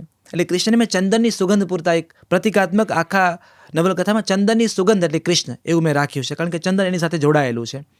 ચંપાની ગંધ એ મેં રાધા, રૂકમણી અને સત્યભામા સાથે રાખ્યા છે. એટલે ચંપો છે એ બહુ જ નારીના મનભાવનનું પ્રતીક છે, ને ચંદન છે એ આ કૃષ્ણનો પ્રતીક છે. એટલે આ સુગંધથી મેં મોટાભાગે કામ પાર પાડ્યું છે કે હું કેવી રીતે મર્યાદામાં વાત કરું. પણ સત્યભામા જે દ્રશ્યની અનેક વાર કલ્પના કરતી હતી, જે દ્રશ્યને વારંવાર એને ઈચ્છ્યું હતું, એ કૃષ્ણ એને મળ્યા છે. તો ત્યારે મારે એક ખૂબ ધ્યાન રાખવાનું હતું કે ધાર્મિક લાગણી ન દુભાય. સૌથી પહેલાં તો મારા પુતળા ચાર રસ્તે ન બળે, એ પણ મારે ધ્યાન રાખવાનું હતું. પણ મને ત્યાં વેદવ્યાસજી મદદ કરે છે, ત્યાં મને વાલ્મીકીજી મદદ કરે છે, ત્યાં મને કાલિદાસ મદદ કરે છે, મહેતાજીના કાવ્યો મદદ કરે છે. અને આ બધા મીરા, કબીરની દીકરીનો એક પદ છે કે જેમાં કહે છે કે હું મારા શરીરને ચંદન લગાવી ભોગ ધરાવું છું. આ બધી ભક્તિ પરંપરામાં અદ્ભુત શૃંગાર કાવ્યો છે. એ બધા મને મદદરૂપ થયા કે હું કેવી રીતે શબ્દ ચોર્યા વગર ને શબ્દને મૂકી એ દ્રશ્યમાં બીભત્સ ન થાય, એ દ્રશ્યમાં એવું ન થાય કે અમારી ધાર્મિક લાગણી એનું ખંડન થયું. અને વાત તો મારે મૂકવી હતી, કારણ કે અહીંયા મેં માનવીય સત્યભામાની વાત કરી છે. અહીંયા આદિશક્તિ પરાશક્તિ અચ્છા, તંત્રશાસ્ત્રમાં સત્યભામા પણ આદિશક્તિનું એક રૂપ છે. તંત્રશાસ્ત્રમાં તમને એ વાત કરું, સત્યભામા છે ને એ કામિની છે, એટલે એની પણ ઉપાસના થાય છે. તો અહીંયા તો મારે મનુષ્ય સત્યભામાની વાત કરી છે. અહીંયા ઈશ્વર કૃષ્ણ નથી, અહીંયા એક લોકનાયક કૃષ્ણ છે, એક પ્રેમી પતિ, એવા એક પુરુષ કૃષ્ણની વાત છે. એટલે એ દ્રશ્યો મેં લખ્યા છે. પણ ધ્યાન રાખ્યું છે ખૂબ ડરતા જી કે હું મળ્યા મેઘાણીને પન્નાલાલ ને મુનશીના સમયમાં નથી જીવતો. એ મારું દુર્ભાગ્ય છે કે હું મારા મનમાં આવે એમ લખી શકું. પણ હા, સામાજિક અને નૈતિક અને ધાર્મિક આ 3 જવાબદારીને ધ્યાનમાં રાખીને આ દ્રશ્યો બધા લખ્યા છે. અને ખૂબ ગરિમામય લેખન થયું છે. તમને ક્યાંય એમાં કોઈ જ પ્રકારનો બીજો ભાવ મનમાં ઉપસ્થિત નથી થતો. મને થોડી મહાભારત વિશે વાતો કરો, કારણ કે તમે આ સત્યભામાને આલેખતા મને વિશ્વાસ છે કે મહાભારતમાંથી ઘણું તમારે પસાર થવાનું થયું હશે. ત્યારે મને 2-3 પ્રશ્નો એક તો પૂછવા છે. સત્યભામાના કાળમાં મહાભારતમાં શું થયું? કારણ કે મહાભારતમાં સત્યભામાનો ઉલ્લેખ કદાચ આછો ઓછો હોય, પણ તમારી નવલકથા દ્વારકામાં આકાર પામે છે. અને આપણે માત્ર એટલું જ સાંભળ્યું છે કે દ્વારકા કૃષ્ણ આવ્યા, દ્વારકા કૃષ્ણ ગયા, અને દ્વારકાથી કૃષ્ણ આવવાના છે, અથવા તો દ્વારકા કૃષ્ણ જવાના છે. આના સિવાય વધારે મહાભારતમાં દ્વારકાનો ઉલ્લેખ મળતો નથી. એક બીજો ઘટનાક્રમ છે સ્યમંતક મણિનો, જેના વિશે પણ નવલકથાઓના પણ ઘણા બધા હવે તો એક કલ્પનાશીલ રંગો ઉમેરાયા છે અને જુદા પ્રકારની નવલકથાઓ બની છે. તો પહેલો પ્રશ્ન, મહાભારત કાળમાં દ્વારકા શું હતી, કેવી હતી? બાકીના આર્યાવર્તમાં શું થતું હતું? અને એના પછી આ પ્રશ્નનો પણ આપ જવાબ આપો સ્યમંતક મણિ વિશે, કારણ કે એના વિશે પણ ઘણી બધી લોકોને જાણવાની ઈચ્છા છે, અને એટલા જ એના મિથ્સ છે કે એટલી જ એની કલ્પનાઓ છે. તમને શું મળ્યું આખી યાત્રા દરમિયાન? વેદવ્યાસજીનો મહાભારત છે ને એ પેરેલલ ટાઈમમાં બહુ સરસ ચાલે છે.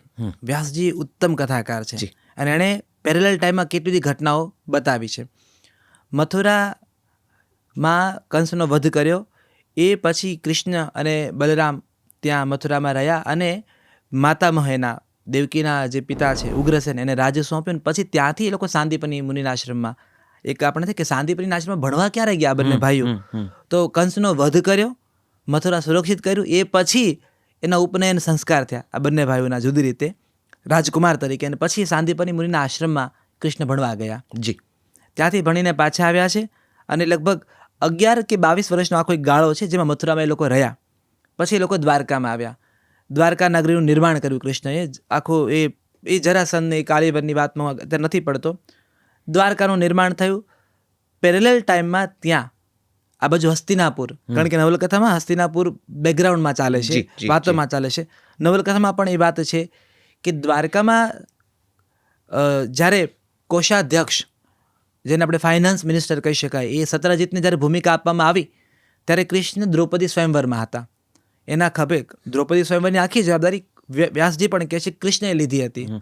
એટલે દ્રૌપદીના સ્વયંવરમાં કોણ આવશે એના નિમંત્રણ પણ કૃષ્ણએ નક્કી કર્યા હતા. એ આખી વ્યવસ્થા એને સંભાળી હતી.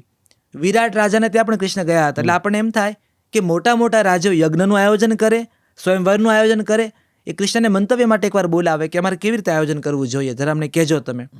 એટલે હસ્તિનાપુરમાં પાંડવ કૌરવ વચ્ચે સમસ્યાઓ ચાલુ થઈ ગઈ હતી. પાંડવોને લાક્ષાગૃહ બનાવી દીધું હતું. અને આ એ ગાળો છે જ્યારે પાંડવો પાછા આવ્યા માતા સાથે, ભીષ્મને લઈ આવ્યા, એને ખબર પડી કે ભાઈ આવો તમે અમારી સાથે રહો. ધૃતરાષ્ટ્રએ લાક્ષાગૃહ, આખો ખાંડવ પ્રસ્થનું લાક્ષાગૃહ બનાવી આપ્યું, જેમાં દુર્યોધને આખી છળકપટ કરી. બધાને થયું કે પાંડવો બળીને ભસ્મ થયા છે. પાંડવો વનમાં ગયા, એ બ્રાહ્મણ કુમારે રહ્યા, દ્રૌપદી સ્વયંવર થયો, દ્રૌપદી એમને મળી. એ ટાઈમે અહીંયા રૂકમણી સાથે કૃષ્ણના વિવાહ થાય છે. આ પેરેલલ ટાઈમ છે આખો. અહીંયા દ્રૌપદીના વિવાહ થવા, અહીંયા રૂકમણીના વિવાહ થવા. તો નવલકથામાં 2 પેરેલલ ટાઈમ ચાલે છે. એટલે કૃષ્ણ રૂકમણીને પરણીને આવે છે નવલકથામાં, ત્યારે નવલકથા અડધી પૂરી થઈ ગઈ છે મારી આખી. અને ત્યાં પાંડવોની એ સ્થિતિ છે કે દ્રૌપદી આવી છે અને બધાએ રાજ્ય વસાવ્યું છે, અને રાજ્ય છે ઇન્દ્રપ્રસ્થ. એટલે અહીંયા દ્વારકા સુખી છે, કૃષ્ણ પરણીને આવ્યા છે રૂકમણીને. અહીંયા કૃષ્ણનો સંસાર છે, અહીંયા પાંડવોનો સંસાર છે. દ્યુત જ્યારે સભાથી દ્રૌપદી વસ્ત્રાહરણ થયું ત્યારે કૃષ્ણ ઓલરેડી સત્યભામાને પરણી ચૂક્યા હતા. એટલે સત્યભામા પરણી ચૂક્યા છે. બીજી 3 રાણીઓ પણ આવી ચૂકી છે, મિત્રવૃંદા અને કાલિંદી અને શબ્યા. ત્યારે અહીંયા દ્રૌપદી વસ્ત્રાહરણ થયું છે. અને એ આખો ભૂગોળ, એની જે આખી જે કથા છે, અને પાંડવોને પાછું વનવાસ થયો છે. હવે એ એકાંત, આજે બધા વનવાસ, અચ્છા એની વચ્ચે એક નાનકડો ટુકડો ચોરી લઉં. આ દ્યુતની પહેલા દ્યુત થયું, વસ્ત્રાહરણ થયું, એની પહેલા અર્જુને પેલો જે નિયમ ભંગ કર્યો છે, અર્જુન ફરતો ફરતો આવ્યો છે અને અહીંયા સુભદ્રા સાથે અર્જુનના વિવાહ થયા છે. એ કૃષ્ણની જ રમત હતી, કારણ કે કૃષ્ણ જાણતા હતા કે સુભદ્રાના વિવાહ બલરામ છે એ દુર્યોધન સાથે કરાવશે. એનો પ્રિય શિષ્ય હતો દુર્યોધન. તો આ એ પેરેલલ ટાઈમ ચાલે છે. પછી વસ્ત્રાહરણ થયું, અહીંયા કૃષ્ણની 8 પટરાણી દુર્યોધનના દીકરા સાથે, દુર્યોધન સાથે. અચ્છા, હા. અને કારણ કે એનો પ્રિય શિષ્ય હતો. અચ્છા. અને કૃષ્ણ ઈચ્છતા કે જો દુર્યોધન પરણશે અને અર્જુન, તો આખી નારાયણી સેના અને નારાયણ ને બલરામ, બરાબર, બલરામે મહાભારતની ભૂમિકામાં રસ ન લીધો. એને કૃષ્ણને કહ્યું કે મને આ માન્ય નથી, હું તીર્થયાત્રાએ જતો રહું છું. કારણ કે જોતા હતા કે બધા વેવાય છે. તમે જુઓ, દુર્યોધનની પુત્રી એ કૃષ્ણની પુત્રવધુ છે જી, અને બલરામની પુત્રી દુર્યોધનને ત્યાં સાસરીએ છે. બરાબર. એટલે આ તમે ક્રોસ રિલેશન જુઓ બધા. એટલે બલરામને થયું કે મારે તો પુત્રવધુ છે, આ બાજુ પુત્રી છે, આ સંસાર મારથી જોવાશે નહીં, અને એ નીકળી ગયા તીર્થયાત્રાએ. એટલે પેરેલ આ બધા ટાઈમ જ્યારે કૃષ્ણએ 16,000 સ્ત્રીઓનો સ્વીકાર કર્યો, આખો એ સુંદર આખી કથા છે.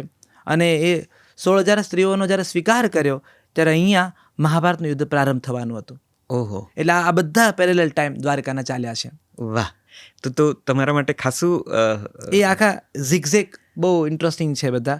એટલે પછી ફિક્શનમાં મારે એ પસંદ કરવું પડે કે મારે મહાભારતને કેટલું બેકફૂટ પર રાખવું, અને રાણીઓની વાતોમાં જ મહાભારતની કથા મારે કેવી, કે હું બતાવું નહીં કે દુર્યોધન અર્જુન આવ્યા છે નારાયણ સેના માંગવા માટે. હું સત્યભામા અને રૂકમણીના સંવાદોમાં, સત્યભામા અને કૃષ્ણના સંવાદોમાં એ વાત મૂકું કે હમણાં પહેલાં આ લોકો માંગીને ગયા. સમંતક મણીની વાત કરી તો સમંતક મણી પણ આ એ ગાળો છે જ્યારે ઇન્દ્રપ્રસ્થ નગરી બની ગઈ. મને છે ને આ વાત જરા જો આપના અભ્યાસમાં આવી હોય તો જરાક છૂટી પાડીને કહો, આ સ્યમંતક મણી શું હતો, કોને મળ્યો, કેવી રીતે આવ્યો? અને એના વિશે તો ઘણી કથા છે કે એ જેને સ્પર્શે એ સોનું થઈ જાય, અને એટલે સત્રાજીત પાસે ઘણી સંપત્તિ હતી. એટલે પહેલાં હું સ્યમંતક મણીની વાત વિશે થોડું વિગતે જાણવા માંગુ છું. વ્યાસજી પ્રમાણે કહી રહ્યા છે, મહાભારતની કથા પ્રમાણે સમંતક મણી સૂર્ય ભગવાનને સત્રાજીતને આપ્યો હતો. સત્રાજીત બહુ મોટો સૂર્ય ઉપાસક હતો, સત્યભામાના પિતાજી, અને સૂર્યદેવે એને કૃપા દ્રષ્ટિ તરીકે સમંતક મણી આપ્યો. સ્પર્શને સોનું થઈ પારસમણી, સમંતક મણી નહીં. સમંતક મણીનું કામ એ હતું કે એમાંથી જેમ ધૂળ ઝરે એમ સોનું ઝરતું. ઓહો. અને એ એકાત્રા દર 48 કલાક એકવાર સોનું ઝરતું. ઓહો. અને બ્રહ્મ મુહૂર્તમાં. તો મહાભારતની કથા આવી કે એમાંથી સોનું ખરે, અને જે ખરે એને આમ આ લોકો લઈ લે પ્રસાદીના ભાગરૂપે. એટલે સુવર્ણ સતત આપે છે. આ એક એવો સમંતક મણી સૂર્ય કૃપાથી. સૂર્ય છે સુવર્ણદાતા તરીકે આપણે, કારણ કે એનો રંગ જ સુવર્ણ છે. તો સત્રાજીત પાસે સંપત્તિ એટલી હતી કે સમંતક મણી એને નિયમિત રીતે સોનું આપે છે. આ ભાગવતની કથા છે. અને એના કારણે સત્રાજીત પાસે ખૂબ સંપત્તિ હતી. અને કૃષ્ણને ખબર હતી કે આ સંપત્તિ અહંકાર ને અભિમાનનું કારણ બની રહ્યું છે, ને આ સંપત્તિ સત્રાજીત આપી રહ્યો છે જરાસંધને, આ સંપત્તિ આપી રહ્યો છે શિશુપાલને, આ સંપત્તિ આપતો હતો એ કંસને. એટલે અધર્મનું પોષણ કરી રહ્યો છે. એને દાબવા માટે કૃષ્ણે કહ્યું કે સમંતક મણી તમે રાજભવનમાં પાછો જમા કરાવી દો. આ ભાગવતની કથા છે, અને આ સમંતક મણીની કથા છે. તો નવલકથામાં મને એ રસ હતો કે આનું જે નોલેજ છે સત્રાજીતનું, એ નોલેજ જ સમંતક મણી છે. એટલે એને સમંતક મણી મળ્યો છે સૂર્યકૃપાથી જ, ક્યાંક કોઈક ઋષિમુનિ આપ્યો હશે, ક્યાંક એને જડ્યો હશે. પણ એ મણીથી સોનું આવતું તેવું નહોતું, પણ એણે પોતાના મણી વિશેની કથાઓ વહેતી મૂકી હતી. અચ્છા. જે અફવાઓ આપણે ફેલાવીએ ને કે અમારા સૂત્રો કહે છે, એ સૂત્રો ક્યારેય પકડાતા નથી. આની પાસે સંપત્તિ હતી, 2 ના 22 ના 200 એ કરી શકતો હતો. એના કારણે સંપત્તિ નિયમનનું જે જ્ઞાન હતું એને ચમત્કાર સાથે એને જોડ્યું, અને એ રીતે એને આર્યવર્તમાં પોતાનો ખોફ ઊભો કર્યો કે સૂર્ય ભગવાનનો જે મણી હોય તો સૂર્ય કૃપા છે, ને સૂર્ય રૂઠે તો આપણી શું સ્થિતિ થાય આપણે બધા જાણીએ છીએ. એટલે ખોફ હતો, પ્રલોભન હતું. આ બે સત્રાજીતે એનો ઉપયોગ કર્યો. પોતાના મણી વિશે જેટલી વાતો ફેલાવી શકાય એટલી એને આર્યવર્તમાં ફેલાવી હતી. બલરામે સત્રાજીતને નવલકથા પ્રમાણે, વ્યાસજી પ્રમાણે તો સત્રાજીત દ્વારકામાં રહેતો જ હતો. વેદવ્યાસજી એવું કહે છે. હું એવું કહું છું કે એ આવ્યો છે, એને બોલાવવામાં આવ્યો છે. બરાબર છે. કે તમે અહીંયા રહો અને અમારું ફાઇનાન્સ છે ને એનું જરા નિયમન કરો. બરાબર છે. અને કદાચ એ યાદવની સૌથી મોટી ભૂલ હતી. આમાં નવલકથામાં એક વાત એવી છે કે જ્યારે સંઘર્ષ પૂરો થાય ને ત્યારે વિનમ્રતા સૌથી પહેલી વિદાય લે. યાદવોના સંઘર્ષ પૂરા થયા હતા. એવી રીતે દ્વારિકાનું નિર્માણ થયું કે શત્રુઓની કોઈ ડર જ ન રહ્યો. એટલે બલરામ કહે છે કે બહારના શત્રુઓને નાથવામાં આપણે એટલા વ્યસ્ત રહ્યા કૃષ્ણ કે ભીતર ઊભા થયા શત્રુને આપણે ઓળખી જ ન શક્યા. એટલે આ સંપત્તિ, આ સમૃદ્ધિ એ ક્યાંક ને ક્યાંક પાછી સત્રાજીતનું છળ હતું જી કે હું યાદવોની એવી સેવા કરીશ, યાદવોને એટલા સમૃદ્ધ બનાવીશ કે પછી હું મારો આધાર ખસેડી લઉં અને બધું યાદવોનો આ જે આત્મવિશ્વાસ અને સમૃદ્ધિ છે એ કડડ ભૂસ થઈને તૂટી પડે. રામ, દ્વારકાના ઉલ્લેખો વર્ષોથી આપણે સાંભળતા આવ્યા છીએ. એક સામાન્ય માણસના મનમાં એ વાત ઊંડે સુધી ફેલાઈ ગઈ છે કે એક સમયે દ્વારકા સોનાની હતી. આપણી પાસે સોનાની દ્વારકા હતી જે સમુદ્રમાં સમાઈ ગઈ અને આપણે જોઈ ન શક્યા અથવા તો અત્યારે જોવા નથી મળતી. તમારા આ અભ્યાસમાં તમને સોનાની દ્વારકા મળી? બધી જગ્યાએ તો સુવર્ણ દ્વારકા જ લખ્યું છે. વ્યાસજીએ તો બધા જમાં સોનાની દ્વારિકા, સુવર્ણ મંડિત શિખરોની વાત કરી છે, સુવર્ણ મંડિત એ ઝરૂખાઓની વાત કરી છે, પગથિયાઓ પણ સુવર્ણ મંડિત છે. એટલે વ્યાસજીએ તો સુવર્ણ જ લખ્યું છે બધી જગ્યાએ. અને એને એવો ઉલ્લેખ કર્યો છે કે આ સોનાની દ્વારિકા હતી. પણ એક ભાવાર્થ, કથાકાર તરીકે એક ભાવાર્થ મને એવું પણ થાય છે કે કેટલાક માણસ સોના, કે આ માણસ સોનાનો છે, પણ હવે એ માણસ તો હાડ માસનો છે, પણ એની વૃત્તિ, એનો સ્વભાવ, એની પ્રકૃતિ એ સુવર્ણ છે કે એને 100% સોનાનો માણસ છે. હું માનું છું કે દ્વારકાની યશ કીર્તિ એ સોનાની હતી કે ઉત્તમ આવી મોક્ષદાયની નગરી કે જે નગરીમાં કૃષ્ણ વસવાટ કરતા હોય એનાથી ઉત્તમ સોનું બીજું, આ સોનાની નગરી કે જ્યાં પ્રવેશ કરવાથી મોક્ષ થાય, સંઘર્ષ નથી, યુદ્ધ નથી, કોઈ પ્રકારની ચિંતા નથી અને કૃષ્ણ બિરાજે છે તમારી સાથે. તો આનાથી ઉત્તમ બીજું સુવર્ણ કઈ રીતે હોવાનું? તો એટલે નવલકથાકાર તરીકે હું એવું કહું છું કે સોનાની હતી નહીં, પણ આ યશ કીર્તિ, આ વાતો એ સુવર્ણ મંડિત હતી કે આનાથી ઉત્તમ 100% સોનાનો માણસ એવું આપણે કહેતા હોઈએ છીએ. પણ આ નગરીના જે પાષાણોનો ઉપયોગ કરવામાં આવ્યો હતો, પથ્થરોનો, એ પથ્થરો સૌર ઉર્જાને, સૂર્યપ્રકાશને ઝીલી લેતા અને રાત્રે એ ઉર્જામાં રિફ્લેક્ટ થતી. એટલે એની દિવાલોમાં એ પ્રકાશ તમને જોવા મળતો સતત. એટલે મશાલો ધીમી હોય દ્વારકામાં તોય અંધારું ન મળે, કારણ કે દિવાલો એ પથ્થરોની બની છે. એ પ્રકારનું વિજ્ઞાન છે. આવું મારો કહેવાનો એક આશય હતો. એટલે મને એમ થતું કે જેમ 100% સોનાનો માણસ એમ 100% સોનાની નગરી. વાહ! એક બીજી સરસ ઘટના તમે બહુ આછળતી તમારી નવલકથામાં આવે છે, પણ મને વિશ્વાસ છે કે એ એટલું આછળતું લખવા માટે પણ તમે ઘણા અભ્યાસમાંથી પસાર થયા હશો, અને એ છે, તમે હમણાં વાતમાં જરાક ઉલ્લેખ પણ કર્યો એનો, દ્રૌપદી અને કૃષ્ણના સંબંધો. લોકકથાઓમાં ભાઈ બહેન ગણાતા હશે, કેટલીક બીજી વાતોમાં કે માધ્યમો પર પ્રસારિત થતી કથાઓમાં તેમને સખી અને સખાના સુંદર સ્વરૂપે પણ રજૂ કરવામાં આવ્યા છે. તમારો અભ્યાસ શું કહે છે? એક જગ્યાએ રૂકમિણી તો કૃષ્ણને પૂછે પણ છે આપની નવલકથામાં કે કૃષ્ણા તમારો ઉલ્લેખ કરતી હતી સંપૂર્ણ પુરુષને પરણવાની ઈચ્છા સ્વરૂપે, તમને ન સમજાયું કૃષ્ણ? આવી વાત નવલકથામાં આવે છે. મને દ્રૌપદી અને કૃષ્ણના સંબંધો વિશેનો તમારો અભ્યાસ જણાવો. વેદવ્યાસની કથામાં ભાઈ બહેન નથી. વેદવ્યાસે ક્યાંય એવું નથી લખ્યું કે કૃષ્ણને ભાઈ માનતી દ્રૌપદી, આવું વેદવ્યાસે ક્યાંય નથી લખ્યું. હા, એ ભાવ છે ને સખા અને સખીનો, સખા શબ્દ છે ને એ ભાઈ નથી. હું સખી કહું છું એનો અર્થ બહેન નથી. એ બહુ અંગત ખૂણો છે. હું એ પ્રેમી પ્રેમિકા પણ નથી કહેતો, હું એ પતિ પત્ની પણ નથી કહેતો. અને એનો અર્થ એ થયો કે એ તો ભાઈ બહેન પણ નહીં જ. લોકકથામાં આપણે એને ભાઈ બહેન કીધા છે. આપણે તે પુરાણો પણ છે, આપણે તે પદો છે, એવા ધોળ પદ ગવાય છે, માજીઓએ ગાયા છે કે વાલો મારો બેની દ્રૌપદીને મળવા હાલ્યો, માળીઓએ ગાયા. અને કહે છે કે કૃષ્ણ શેરડી ખાઈ રહ્યા છે, એના આંગળીમાં વાગે છે અને પછી લોહી નીકળે છે. બધી રાણીઓ વસ્ત્ર શોધવા નીકળી, પણ દ્રૌપદીએ ચીર ફાડી અને કૃષ્ણની આંગળી ઉપર એ બાંધી આપે છે. કૃષ્ણ કહે છે કે વખત હવે બેની, હું તને ચીર પૂરીશ. આ આપણા પદો છે. એને એ પરંપરા એટલી ઝીલાય છે, આ બધા પરંપરાનો બહુ મોટો પ્રભાવ છે આપણા ઉપર કે આપણે સારા નરસો પ્રસંગોમાં બેનના ઘરે કાપડું લઈને જઈએ છીએ, સાડી લઈને જઈએ છીએ. તો આ બહુ મોટો પ્રભાવ છે આપણા કલ્ચરનો આપણી ઉપર. પણ દ્રૌપદીના ચીર પૂરવા એ બેનું ભાઈ કર્મ છે, સખા કર્મ નહીં, એવું તો માની ન શકાય. પણ વ્યાસજીએ સખા સખીની વાત સતત કરી છે. મને એમાં બહુ રસ પડતો. વ્યાસજી એને કૃષ્ણા તરીકે ઓળખે છે. એટલે શ્યામવર્ણ દ્રૌપદી કૃષ્ણા તરીકે ઓળખાવે. તો મને થયું કે આમાં મને કથાકાર તરીકે બહુ રસ પડ્યો કે દ્રૌપદીને કેટલું સારું લાગે છે કૃષ્ણા કોઈ એને કહે છે. અને તમે જુઓ દ્રૌપદી ને કૃષ્ણના સંવાદો તમે જ્યારે મહાભારતમાં વાંચો ને, બહુ પ્રભાવક સંવાદો છે. દ્રૌપદી પોતાના અધિકાર વિશે કૃષ્ણને વાત કરે છે. દ્રૌપદી એમ કહે છે કે ન્યાય માગે છે કૃષ્ણ સાથે. પોતાને જ્યારે અન્યાય થયો છે ત્યારે દ્રૌપદી એકદમ કૃષ્ણ સાથે, અને કૃષ્ણ સાથે એ ટોનમાં તો કોઈ વાત નથી કરતા જે દ્રૌપદી કરે છે. એટલે તમને એવું થાય કે આપણે ત્યાં કહેવાય છે ને કે સિંહણનું દૂધ એ સોનાના પાત્રમાં જ શોભે.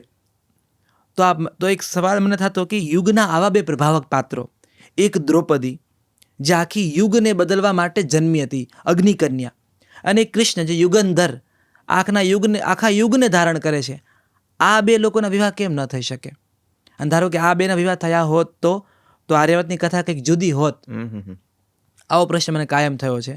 હું સખા સખીની વાત કરું છું, ભાઈ બહેન કૃષ્ણ અને દ્રૌપદીની વાત નથી કરતો. એનો જવાબ શોધવાનો મેં આમાં પ્રયત્ન કર્યો છે. એટલે કૃષ્ણ એક વાત સતત એવું કહે છે કે હું યમુનાનું જળ છું અને એ અગ્નિકન્યા છે. અગ્નિ અને જળનું મિલન સંભવ નથી. બંનેનું સાથે હોવું બહુ શુભદાયી છે. એટલે એમાં નામકરણની વિધિથી લઈ અગ્નિ સંસ્કાર સુધીની વાત છે. બીજું, કૃષ્ણ જાણે છે કે યુગ પરિવર્તનની વાત 5 પ્રકારના અગ્નિ આપણે ત્યાં છે, પુરાણોમાં વર્ણવાયા છે 5 અગ્નિ. એક અગ્નિ જે આપણા જઠરમાં બેઠો છે, ગીતામાં પણ એની વાત કરવામાં આવી છે. પ્રતિશોધનો અગ્નિ છે, ન્યાયનો અગ્નિ છે, મોહનો પણ પોતાનો એક અગ્નિ છે, શક્તિનો અગ્નિ છે, જે આપણે બળ કરીએ છીએ ને, જ્યારે પરસેવો આપણને વળે છે, જે શરીર ગરમ થાય છે, એ પણ બળનો પોતાનો અગ્નિ છે. સમજ શક્તિનો પોતાનો અગ્નિ છે. હું જ્યારે બોલું છું તમને પાંડવોના ચહેરાઓ દેખાય છે બધા. અને ભવિષ્યનો અગ્નિ છે. તમે કેટલી બધી કથાઓ જોઈ છે કે અગ્નિમાં જોઈ ભવિષ્ય જોઈ આપતા હોય અને વાત કરતા હોય તો અગ્નિ ભવિષ્યદાતા છે. આ 5 પાંડવના રૂપો છે. એટલે કૃષ્ણ જાણતા હતા કે આ અગ્નિ કન્યાએ એને જ પરણવાનું છે જેની છાતીમાં 5 પ્રકારના આવા અગ્નિ પ્રજ્વલિત છે. કારણ કે આ અગ્નિ આખો આર્યાવર્ત બદલવાનો છે. અને એટલા માટે કદાચ કૃષ્ણ જાણતા હતા કે દ્રૌપદીનું ત્યાં જવું બહુ જરૂરી છે. તમને નિષેધભાઈ, આપણે ત્યાં એવા પણ ભાવાર્થ મહાભારતના થયા છે કે દ્રૌપદી પ્રતિશોધ લેવા માટે પાંડવોને પરણી છે. આ પણ એક ભાવાર્થ છે. હું તમને કન્વિન્સ કરું આ વાત સાથે. કેવી રીતે? દ્રુપદ અને દ્રોણ બે પરમ મિત્રો. દ્રોણનું અપમાન થયું છે, દ્રુપદને ત્યાં ગાય માગવા ગયા છે. આ કથા કેટલી જાણીતી છે કે દીકરા માટે એને દૂધ જોઈતું હતું અને ગાય ન મળી દ્રુપદ તરફથી. અને અભિમાન એને થયું કે મારું મિત્ર ગર્વનું ખંડન થયું. હસ્તિનાપુર આવ્યા છે. દ્રોણના આશયમાં બદલો હતો, પ્રતિશોધ એને લેવો હતો. ભીષ્મને મળ્યા છે, કૌરવ પાંડવને એને સક્ષમ કર્યા છે. ગુરુ દક્ષિણામાં એને શું માગ્યું? ગુરુના માનનું ખંડન જેણે કર્યું છે, દ્રુપદને ઢસડીને લાવો. આ કથા તમે જાણો છો. કૌરવ ગયા, કૌરવ હારીને આવ્યા. પછી ભીમ અને અર્જુન ગયા છે, દ્રુપદને ઢસડીને લાવ્યા છે. મહાભારતમાં લખ્યું છે ઢસડતો લાવ્યા છે દ્રુપદને. અને પછી આખું પાંચાલના 2 ભાગ પડ્યા છે, કામ્પિલ્ય નગરી અને પાંચાલ. અને કામ્પિલ્ય નગરી દ્રુપદને આપી છે. દ્રોણે એમ કહીને કે તે ભલે મને ગાય ના આપી, હું તને અડધું રાજ્ય આપું છું. જી. અને આ બધા આ કથામાં કશું જ નવું નથી. અને પછી દ્રોણે પોતાના દીકરાને રાજા બનાવ્યો છે. એ ભાગમાં પાછો આવેલો દ્રુપદ યજ્ઞ કરે છે, જી, પ્રતિશોધ માટે, જી. અને યજ્ઞમાં એ માગે છે દીકરો, જી. પણ અગ્નિદેવે એને દીકરો તો આપ્યો ધૃષ્ટદ્યુમ્ન, પણ દીકરી આપી દ્રૌપદી. અને કીધું કે આ દીકરો તો તારો અપમાનનો બદલો દીકરો લેશે. તારો સૌથી મોટો શત્રુ છે, એનું મસ્તક તારો દીકરો કાપશે. અને ધૃષ્ટદ્યુમ્ને કાપ્યું. મહાભારતમાં દ્રોણનું મસ્તક દગાથી પણ કાપ્યું. પણ દીકરી એ બધાનો બદલો લેશે જેને તારું માનભંગ કર્યું છે, માનભંગનું માધ્યમ બન્યું છે. હવે આ દ્રષ્ટિકોણથી મહાભારતને તમે જુઓ, જી. તમે જરા જુદી રીતે સળગી ઉઠો કે દ્રૌપદીનું પ્રાગટ્ય જ આના માટે થયું છે. પ્રતિશોધના અગ્નિમાંથી જન્મી છે. પાંડવોને પરણવું દ્રૌપદીનું, કૌરવ પાંડવોના યુદ્ધનું કારણ બનવું દ્રૌપદી. હવે તમે જુઓ કથા રીતે આ મહાભારતની બ્યુટી છે કે આ પણ એક દ્રષ્ટિકોણ છે કે દ્રૌપદી એટલે આવી હતી, એને બાપના પ્રતિશોધનો બદલો લેવાનો હતો. અને એ કુટુંબને વેર વિખેર થઈ ગયું આખું. અને એ અગ્નિકન્યા વચ્ચે ઊભી છે અગ્નિ બનીને. જો આ પણ ભાવાર્થ ગુણીજનોએ કર્યો છે. અને તમે ના નહીં પાડી શકો કે આ પણ એક ભાવાર્થ છે. તો આ મહાભારતની સુંદરતા છે ને. વેદવ્યાસ કહી શકે કે જગતમાં ક્યાંય નથી, બધી કથા અહીંયા છે, અહીંયા નથી, જગતમાં ક્યાંય નથી. એક બીજો ભાવાર્થ એવો પણ છે કે શિખંડીનો બદલો લેવા માટે દ્રૌપદી આવી હતી. કે શિખંડીને સ્થાન નથી મળ્યું અને શિખંડીને સ્થાન અપાવે છે દ્રૌપદી. તો આ બધી કેટલી બધી મલ્ટિપલ કથાઓ છે. એની વચ્ચે મારે ક્યાંક મારી દ્રૌપદી શોધવાની હતી, જે પોતાને કૃષ્ણા તરીકે ઓળખાવે છે. વાહ, ખૂબ સુંદર વાતો તમે કરો છો. મને એમ થાય કે હું કેટલું પૂછી લઉં, કેટલું જાણી લઉં. તમારા થકી અમે મહાભારતને પણ જરા જુદી રીતે સમજીએ છીએ, જરા જુદી રીતે એની માહિતી મળે છે. પણ મને જરાક આ પ્રશ્ન પણ તમે ઘણીવાર આમાં ઉલ્લેખ્યો છે અને મારે જાણવું છે. કૃષ્ણની પટરાણીઓ વિશે આપે વાત કરી છે અને કૃષ્ણની પટરાણીઓ હતી પણ ખરી. મને જરાક એના વિશે એક પટરાણી વિશે થોડું કહી શકો? આ 8 પટરાણી કોણ હતા? એમના નામ શું હતા? તમને એની કોઈ કથા મળી છે? કોઈ ટૂંકસાર તરીકે જેને કે આપણે લોકોને જણાવી શકીએ કે કૃષ્ણની આ 8 પટરાણીઓ, પછી પેલી 16,000 રાણીઓને વર્યા, એ તો પાછો જુદો એક આખો વળાંક છે કથાનો. પણ આ 8 પટરાણીઓ કઈ અને એમના વિશે થોડું ટૂંકમાં અમને જણાવો. દુઃખદ એટલે છે કે એને જરા જુદી રીતે અત્યારે આપણે રીલ્સના કલ્ચરમાં રજૂ કરવામાં આવતું હોય છે કે એને આટલી બધી હતી તો આપણે 1-2 તો હોવી ખપે એમ. પણ આ બધા એ વખતની આર્ય પરંપરા બહુ જુદી હતી. શક્તિ પ્રદર્શન, વીર્ય શુલ્કા, આ કેટલાક અલગ અલગ પ્રકારો છે, એ પણ હું તમને સમજાવું. પણ પહેલાં હું 8 મુખ્ય પટરાણીની વાત કરું. પહેલી રૂકમણી. એ કથા તો બધા જાણે છે કે એનો ભાઈ રૂકમી જે ચેદી નરેશ શિશુપાલ સાથે બહેનના વિવાહ કરાવવા માગે છે. રૂકમણી મનોમન કૃષ્ણને પ્રેમ કરે છે અને કૃષ્ણ આવે છે રૂકમણીનું વરણ કરીને, હરણની વરણ કરીને, પસંદગી વરણ કરીને લઈ જાય છે અને મધુવનમાં એના વિવાહ થાય છે અને કૃષ્ણ ત્યાંથી લાવ્યા છે. આ પહેલી વિદર્ભની રાજકુમારી રૂકમણી. બીજી આવે છે જાંબવતી. જાંબવતી એટલા માટે કે સત્રાજીત સત્યભામાના પિતા એને સેમંતક મણી ચોરીનો આરોપ લગાડ્યો કૃષ્ણ ઉપર. એ આરોપ મિથ્યા છે સાબિત કરવા માટે કૃષ્ણ ગયા છે વનમાં મણી શોધવા માટે. આ મણી છે જે સત્રાજીતનો નાનો ભાઈ પ્રસન્ન લઈને ભાગ્યો હતો, એને સિંહે માર્યો. સિંહને આમાં રસ ન પડ્યો મણીમાં, એટલે સિંહે તો છોડો પણ વાંદરાઓએ લીધો. વાંદરાઓમાંથી રીંછ પાસે ગયો. વૃક્ષરાજ, રીંછોના રાજા જાંબવંત પાસે આ મણી ગયો. એને સમજાણું કે આ કોઈક દેવી મણી છે અને લેવા માટે કોઈક દેવી પુરુષ આવશે. કૃષ્ણ આવ્યા છે. આ જાંબવંત એ છે જે રામકાળમાં રામાવતારમાં જોડાયેલા હતા રામ સાથે. જાંબવંત. અહીંયા હવે મારું એ પણ માનવું છે, જેમ વ્યાસ એક પરંપરા છે, એમ નવલકથામાં એવું કહેવાનો પ્રયત્ન કરું છું કે જાંબવંત એક પરંપરા હતી. એટલે પછી જે પણ નાયક બને છે એ જાંબવંત કહેવાય છે. બરાબર છે. તો જાંબવંતની દીકરી જાંબવતી, કૃષ્ણ સાથે એનું યુદ્ધ થયું. યુદ્ધમાં એ હાર્યા. એને સમજાણું કે આ તો રામાવતાર પોતે છે, રામ છે. રામાવતારમાં એને વચન માગ્યું હતું કે આ જનક રાજાને જે ધન્યતા મળી છે એ ધન્યતા મને પણ મળવી જોઈએ, મારા પણ જમાઈ બનો. તો રામે એવું કહેલું કથા પ્રમાણે કે હું મર્યાદા પુરુષોત્તમ છું, એક જ વિવાહ કરીશ, પણ આવતા જન્મે હું તમારી ઈચ્છાનું પૂર્તિ કરીશ. તો એને જાંબવતી સાથે વિવાહ થયા અને વનકન્યા એ પટરાણી બનીને આવ્યા. આ બીજા પટરાણી. ત્રીજા એ સત્યભામા, જે કથા હવે ઉપલબ્ધ છે કે મણી પાછો લાવ્યા, કૃષ્ણની નિર્દોષતા સાબિત કરી, સત્રાજીત પસ્તાયો અને કૃષ્ણને મનોમન પ્રેમ કરનારી સત્યભામા એની ત્રીજી પટરાણી બની. મિત્રવૃંદા, ચોથી પટરાણી, ઉજ્જૈનની રાજકુમારી હતી અને કૃષ્ણ એના સ્વયંવરમાં ગયા અને આ રાજકુમારીએ સ્વયંવરમાં કૃષ્ણના ગળામાં જયમાળા પહેરાવી અને કૃષ્ણ સ્વયંવરમાંથી એને ઉજ્જૈનથી લઈને આવ્યા છે દ્વારકા. આ એની ચોથી પટરાણી. પાંચમી હવે જે પટરાણી છે એ છે સત્યા. સત્યામાં મને એ બહુ રસ પડ્યો છે કે એક તો નગ્નજીત નામના એક રાજા હતા, એ કુળની દીકરી હતી, બહુ જ ગુણવાન બહુ હતી અને પ્રભાવક એટલે હતી કે શક્તિ પ્રદર્શનમાં એનું નોલેજ બહુ ચાલતું. શસ્ત્ર વિદ્યામાં સત્યા બહુ પાવરફુલ હતી. એ શસ્ત્રોના અભ્યાસને જાણતી હતી. તો એના પિતાએ અને ભાઈ એવી યોજના કરી સ્વયંવરમાં કે 7 ગાંડા બળદને નાથવાના છે.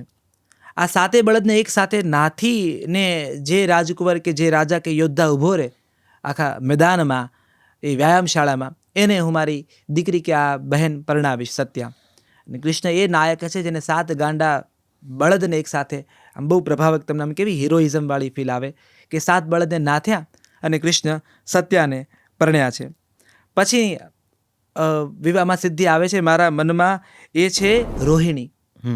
તો રોહિણી એ છે કે મૂળ ઋતુસુક્તની દીકરી હતી, ગય દેશની રાજકન્યા હતી. અગેન સ્વયંવરમાં કૃષ્ણ ગયા છે અને એને કૃષ્ણના ગળામાં જયમાળા પહેરાવી છે. હવે જે રાણીઓ બચી છે એમાં હું તમને કહું, લક્ષ્મણા અને કાલિંદી. લક્ષ્મણા અને કૃષ્ણ યુદ્ધમાં જીતીને લાવ્યા છે. લક્ષ્મણાના પિતાએ કૃષ્ણની સહાયતા માગી હતી, કૃષ્ણ એને સહાયતા પૂરી કરી, યુદ્ધ જીતી ગયા એટલે પોતાની દીકરી એને કીધી કે અમારી દીકરી સાથે વિવાહ કરો ને અમારા જમાઈ બનો. કાલિંદી સાથે પાછા સ્વયંવરમાં ગયા હતા અને કાલિંદીએ વર તરીકે કૃષ્ણને પસંદ કર્યા અને જે બધા લાઇનમાં બધા રાજકુમારો બેઠા હોય એમાં જઈ અને કાલિંદીએ કૃષ્ણના ગળામાં જયમાળા પહેરાવી. આ કૃષ્ણની પટરાણીઓની અલગ અલગ અલગ અલગ કથાઓ છે. આ બધા મોટાભાગના જે એમના સ્વયંવર થયા એમાં કૃષ્ણ પાર્ટિસિપેટ કરે છે, એ ગયા છે. અને એનું એક કારણ એ છે નશરતભાઈ, હું એવું સમજો છું કે કૃષ્ણ દ્વારિકાના સંબંધને મોટો કરી રહ્યા હતા. જી. અહીંયા રાજકીય સંબંધો પ્રમુખ સ્થાને હતા. જી. એકમાત્ર રૂકમણી એવી હતી જેને પત્ર લખીને કીધું હતું કે મારે વિવાહ કરવા છે ને હું તમને વર તરીકે વર માનું છું તમને હું. બાકીની રાજકુમારીઓએ કૃષ્ણ સાથે પત્ર લખીને પરણવા આવો એમ નહીં, એને કૃષ્ણ ગમતા હતા. આ તો અહોભાગી કે મારા સ્વયંવરમાં કૃષ્ણ ઊભા છે. બરાબર. તો બીજાના ગળામાં નાખું શું કામ જયમાળા. બરાબર. સત્યા સાથે વિવાહ કર્યા. આ ઉજ્જૈન ગયા, આ ઋતુસૂક્ત, આ બધા પ્રદેશો સાથે કૃષ્ણએ રાજધર્મના સંબંધો બનાવ્યા છે. એ સમયે તમારા પોલિટિકલ પાવર, તમે કયા કયા રાજ્ય સાથે તમારા સંબંધો જોડાયા છે. જી. તમે જુઓ કૌરવ પાંડવ જ્યારે યુદ્ધમાં અક્ષૌણી સેના નક્કી કરે છે, રાજ્યો નક્કી કરે છે, કોણ કૌરવના પક્ષે છે, કોઈ પાંડવોના પક્ષે છે. એટલે કૃષ્ણના જે વેવાઈઓ કે કૃષ્ણના સાસરિયાવાળા બધા કૃષ્ણને પૂછે છે કે તમે ક્યાં જવાના છો, એ આધારે અમે અમારો પક્ષ નક્કી કરીએ. એટલે તમારો પાવર છે એ સંપત્તિ ઉપરાંત શક્તિ પણ હતું. કરેક્ટ. અને શક્તિ પ્રદર્શનનું માધ્યમ વિવાહ હતા. બરાબર છે. બરાબર. તો એ રીતે કૃષ્ણની અષ્ટપટરાણીઓ થઈ છે. બિલકુલ. એક બીજો સમાંતરે પ્રસંગ કથાઓમાં, વાર્તાઓમાં ચાલ્યા કરે છે, એ છે કે 16,000 રાણીઓ નરકાસુરે જે બંદી બનાવી હતી અને કૃષ્ણએ તેમનો ઉદ્ધાર કર્યો અને બધા સાથે એ પરણ્યા. હવે આ તમે યોગ્ય રીતે કહ્યું તેમ કે આ પ્રસંગને બહુ જુદી રીતે, જુદા સંદર્ભમાં, જુદા અર્થમાં લેવામાં આવે છે, ટાંકવામાં આવે છે અને કેટલાક માટે બહાનું છે અને એનો ઠેર ઠેર જુદી જુદી રીતે ઉપયોગ પણ થાય છે. આ કથા પણ મને વિશ્વાસ છે કે તમને તમારા અભ્યાસમાં મળી હશે. તમે આ કથાને કઈ રીતે જુઓ છો? આ 16,000 રાણીઓને વરવું કૃષ્ણનું, એ તમને કેવું લાગે છે? તમારું શું મંતવ્ય છે? કૃષ્ણ છે ને એક એવું કેરેક્ટર છે, તમે એને એક દોરડે બાંધી નહીં શકો. જે કથા છે ને ભાગવતમાં કે યશોદા ખાંડને બાંધવા તો ગઈ પણ દોરી ટૂંકી જ પડે. લીલા એવી કરી કે દોરી બાંધતી જાય અને બંધાતું જ નથી. પછી યશોદા થાકી અને હાથ જોડે છે કે હવે બંધ કરો લીલા અને મને તમને દંડ આપવા દો. અને પછી ખાંડની દોરી બંધાય છે. એટલે મને થાય કે આપણી સમજની દોરી ટૂંકી જ પડશે. કૃષ્ણને હંમેશા એક પુરુષ તરીકે પામવા માટે, માપવા માટે, કરતા છતાં અકર્તાની ભૂમિકા, હું જ કરું છું અને છતાં એમ કહે છે કર્મથી હું તો છૂટો નથી જ, મને પણ કર્મ લાગુ પડે છે. ગીતામાં આવું કહે છે કૃષ્ણ સતત.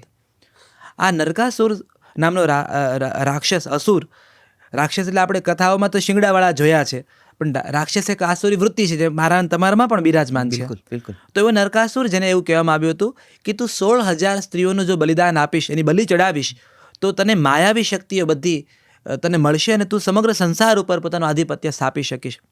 એટલે પરણવા માટે નહીં, બલિ ચડાવવા માટે નરકાસુરે અલગ અલગ 16,000 સ્ત્રીઓના અપહરણ કરેલા. આમાં કેટલીક સ્ત્રીઓ હતી જે માતા હતી, કેટલીક સ્ત્રીઓ કોઈકની પત્ની હતી, કેટલીક કુંવારિકાઓ હતી. એટલે દરેક ઉંમરની સ્ત્રીઓ હતી, દરેક અવસ્થાની સ્ત્રીઓ હતી, બધી કુંવારિકાઓ નહોતી ને આ બધાની બલિ ચડાવવાનો હતો નરકાસુર. કૃષ્ણ સુધી આ વાત પહોંચી. કૃષ્ણ ગયા, નરકાસુરનો વધ કર્યો, 16,000 સ્ત્રીઓને મુક્ત કરી. અહીંયા સુધીની કથા. હવે સમાજ આવીને ઊભો રહે છે ને. આ નવલકથામાં રૂકમણી અને સત્યભામાનો સંવાદ છે કે અગ્નિ પરીક્ષાની પ્રથા તો ત્યાં જ ઊભી છે, સ્વરૂપ બદલાયું છે. આ બધી સ્ત્રીઓ પોતપોતાના સાસરીએ, પિયરીએ, દીકરાઓ પાસે ગઈ ત્યારે એમણે કહ્યું કે હવે અમે તમારો સ્વીકાર ન કરીએ, કારણ કે નરકાસુર પાસે રહીને તમે આવ્યા છો. એટલે તમારું શીલ, તમારું ચારિત્ર, એની ખાતરી શું? એટલે આ બધી સ્ત્રીઓએ નક્કી કર્યું કે હવે મૃત્યુ આપણી જગ્યા છે. એટલે બધી દરિયો પૂરવા માટે ભેગી થઈ છે દરિયાના કાંઠે. એટલે સત્યભામા બોલે પણ છે. અને પહેલી વાર કૃષ્ણને થયું કે આ સત્યભામાની અંદર રહેલી રૂકમણી સમજ બોલી રહી છે. એ કહે છે કે તમે મુક્ત નથી કરી, તમે તો મૃત્યુ માટેનો માર્ગ મોકળો કર્યો. આની કે વધારે સુખી તો એ નરકાસુરની કેદમાં હતી. કે અહીંયા આ જે સવાલો ભોંકાયા છે એના ઉપર, એટલે કૃષ્ણ માન આપો. ચીર હરણ કર્યા છે તો હવે ચીર વરણ કરો. કૃષ્ણ આવ્યા છે એ સમુદ્ર કિનારે અને બધી સ્ત્રીઓને રોકે છે અને કહે છે કે મૃત્યુ એ કોઈ માર્ગ નથી. અત્યારે આ વાતે વાતે સુસાઇડના જે વિચારો આવતા હોય ને, એના માટે કૃષ્ણની આ વાત જુઓ કે મૃત્યુ એ કોઈ અંતિમ ઉપાય નથી અને મૃત્યુ એ માર્ગ નથી. મૃત્યુથી તમે જીવના ગુનેગાર થાઓ છો, આવું કૃષ્ણ કહે છે. અને પેલી બીજી સ્ત્રીઓ કહે છે અમારી પાસે સન્માન નથી. કૃષ્ણએ કીધું કે તમને કયું સન્માન આપું, પણ સત્યભામાએ કહ્યું છે કે કૃષ્ણની ભાર્યા હોવ એનાથી મોટું કોઈ સન્માન છે નહીં. એટલે કૃષ્ણ હાથમાં જળ લઈ પંચદેવોની સાક્ષીમાં, પંચદ્રવ્યોની સાક્ષીમાં, પંચતત્વોની સાક્ષીમાં પાણી ગ્રહણ કરે છે કે તમે આ 16,000 હવે કૃષ્ણ પ્રિયા છો. હું તમારો પતિ તરીકે, તમારો એક પતિ તરીકે હું સ્વીકાર કરું છું તમારો. એટલે તમારું આનાથી મોટું સન્માન ને ચારિત્ર્ય કયું હોઈ શકે કે તમે કૃષ્ણની પત્નીઓ છો. એટલે આ ચારિત્ર્યની રક્ષા કૃષ્ણએ કરી છે અને એટલે એ 16,000 સ્ત્રીઓ, 16,100 સ્ત્રીઓ કૃષ્ણ સાથે જોડાઈ અને આ પેલી 8 પટરાણીઓ હતી. એ રીતે 16,108 કૃષ્ણની પત્નીઓ, કૃષ્ણ પ્રિયાઓ કહેવાય. તો આ કથાનો ભાવાર્થ કેટલો મોટો છે કે કૃષ્ણએ નારીના ચારિત્ર્યની સન્માન આપ્યું, જગતની શંકાની સોય બટકાવી. રામને કદાચ એ અવસર નહીં મળ્યો, પણ કૃષ્ણને અવસર મળ્યો. વાહ! બહુપત્નીત્વ અને બહુપતિત્વ કદાચ એ સમયમાં આમ હતું. નરેન્દ્ર કોહલી નામનો અદ્ભુત આપણી ભાષામાં, હિન્દી ભાષાનો ઉત્તમ લેખક છે. વ્યાસ પુરસ્કાર એને મળેલો છે. એણે મહાસમરના અદ્ભુત 9 ભાગો કીધા છે. એમાં એ બહુ સરસ વાત કરી છે કે આર્યાવર્તમાં એ સમયે, હું દ્વાપર ને ત્રેતાયુગની વાત કરું, બહુપત્નીત્વ બહુ સામાન્ય ઘટના હતી. એ રીતે બહુપતિત્વ પણ સામાન્ય ઘટના હતી. એટલે તમને દ્રૌપદીના 5 પતિઓમાં આર્યવર્તમાં બહુ સમસ્યાઓ ન ઊભી થઈ. એનું વિસ્મય નથી. બહુપતિત્વ પણ એ વખતે બહુ સામાન્ય હતું એવું નરેન્દ્ર કોહલી કહે છે. એ સિવાય કોહલી સાહેબ કહે છે વીર્ય શુલ્કા નારી, જેને પરણવા માટે શુલ્ક મૂલ્ય છે વીર્ય. વીર્ય કહેતા શક્તિ. એટલે તમારે એક સ્વયંવરમાં જવાનું છે, શક્તિ પ્રદર્શન કરીને જીતીને લાવવાની છે. એ છે વીર્ય શુલ્કા નારી. તમે શુલ્ક ચૂકવ્યું છે તમારી શક્તિ. બીજું છે મૂલ્ય શુલ્કા નારી. આ પણ લખ્યું છે. એટલે એને પરણવા માટે ચોક્કસ મૂલ્ય ચૂકવવું પડતું કે મને આ પત્ની, આ સ્ત્રી જોઈએ છે પત્ની તરીકે, એનું આટલું મૂલ્ય છે, ચૂકવો. આ કોહલીએ લખ્યું છે. પછી કોહલી એવું પણ લખે છે કે ઉત્તરમાં કેટલાક પ્રાંત એવા હતા જ્યાં દીકરીના બાપે મૂલ્ય ચૂકવવું પડતું દીકરીને પરણાવવા માટે કે અમારી પુત્રીને પરણો, અમે મૂલ્ય તમને ચૂકવીશું. તો એનો અર્થ એવો થયો કે આર્યાવર્તમાં આટલી પરંપરાઓ ચાલતી હતી. અને પછી કહે છે કે સમયાંતરે શાસકો બદલાયા, પરંપરાઓ ભૂસાણી, ધર્માધર્મના મનઘડંત ખ્યાલો આવતા ગયા, પુરાણો પ્રદૂષિત થતા ગયા. પુરાણો પ્રદૂષિત થતા ગયા, માન્યતાના થર બદલાતા ગયા અને પ્રથા કુપ્રથા બનતી ગઈ. બરાબર છે. એટલે ચારિત્ર્યના સરનામા બદલાયા, ચારિત્ર્યની વ્યાખ્યા બદલાઈ. મનથી અપવિત્ર હશો તો ચાલશે, પણ તનથી પવિત્ર રહો, આવી વાત બંધાતી ગઈ. એમાં પરંપરાઓ ભૂસાતી ગઈ. આવું નરેન્દ્ર કોહલી કહે છે. એટલે દ્રૌપદી 5 પતિને પરણે એમાં નવાય નહીં, અને એટલે કૃષ્ણ 8 પટરાણીને લાવે એમાં નવાય નહીં. વાહ! સત્યભામાના આ આખા આલેખનથી જીવનમાં શું બદલાયું?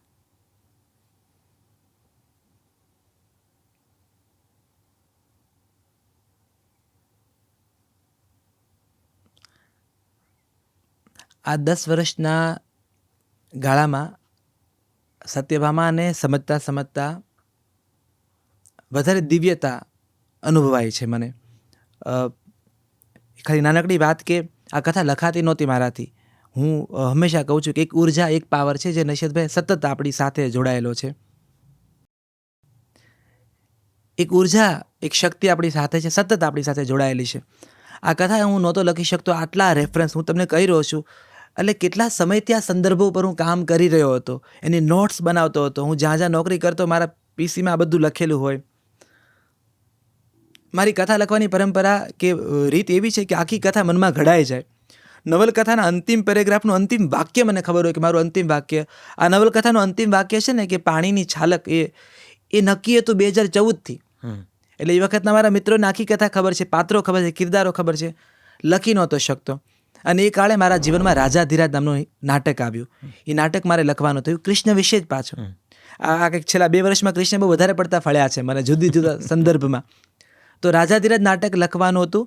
તો અમારા પ્રોડ્યુસર ધનરાજ નથવાણી, ભૂમિ નથવાણી, એમણે કહ્યું કે આના રિસર્ચ માટે તમારે દ્વારકા જવાનું છે. દ્વારકા નહોતો જઈ શકતો આટલા વર્ષોથી.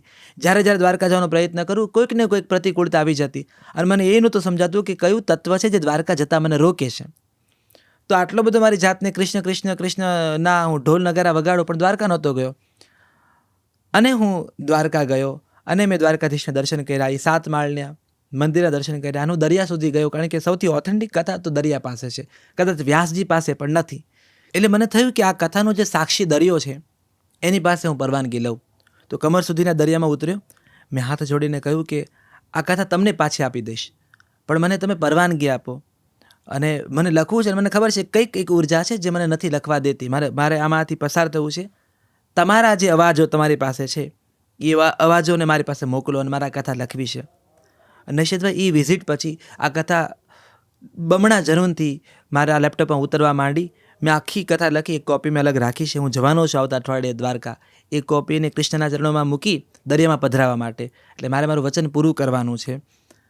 આ આખા 10 વર્ષમાં આ આખી સત્યભામાની યાત્રા પૂરી કર્યા પછી હું મને વધારે પ્રેમ કરી શકું છું. મને મારી જાત માટેની ફરિયાદો ઓછી થઈ છે. હવે મને અભાવો પીડા નથી આપતા. જે મને જાત, આપણે દરેક વ્યક્તિના અમુક પ્રકારના ફરિયાદો હોવાની, રાત પડે મને ઊંઘ વધારે સારી આવે છે. હવે પડખા નથી ઘસવા પડતા. હવે મને એમ થાય છે કે હું આંખ બંધ કરું છું અને નીંદર આવી જાય છે. તો કેટલાક પ્રશ્નો શમી ગયા છે, કેટલાક અભાવો શમી ગયા છે, અને મને પ્રેમ કરવાના વધારે કારણો મને જડી રહ્યા છે. એ સત્યભામાએ આપેલી મને પ્રસાદી છે એક લેખક તરીકે. કૃતિ અને કર્તા જ્યારે એક થઈ જાય, લખવાની શરૂ કરી ત્યારે હું સત્યભામાને એક વ્યક્તિ તરીકે જોતો, પછી સખી તરીકે એની નજીક આવ્યો કે અમે સૈયરો છીએ ને, એ મને ખુલ્લા મને કૃષ્ણની વાત કરે છે. અને કથા પૂરી થઈ ત્યારે સમજાણું કે હું જ સત્યભામા છું જે મારી ભીતરથી બોલી રહી છે. આનાથી વધારે સુખ તો મને બીજું કયું મળવાનું આ કથા પાસેથી. વાહ, ખૂબ સરસ.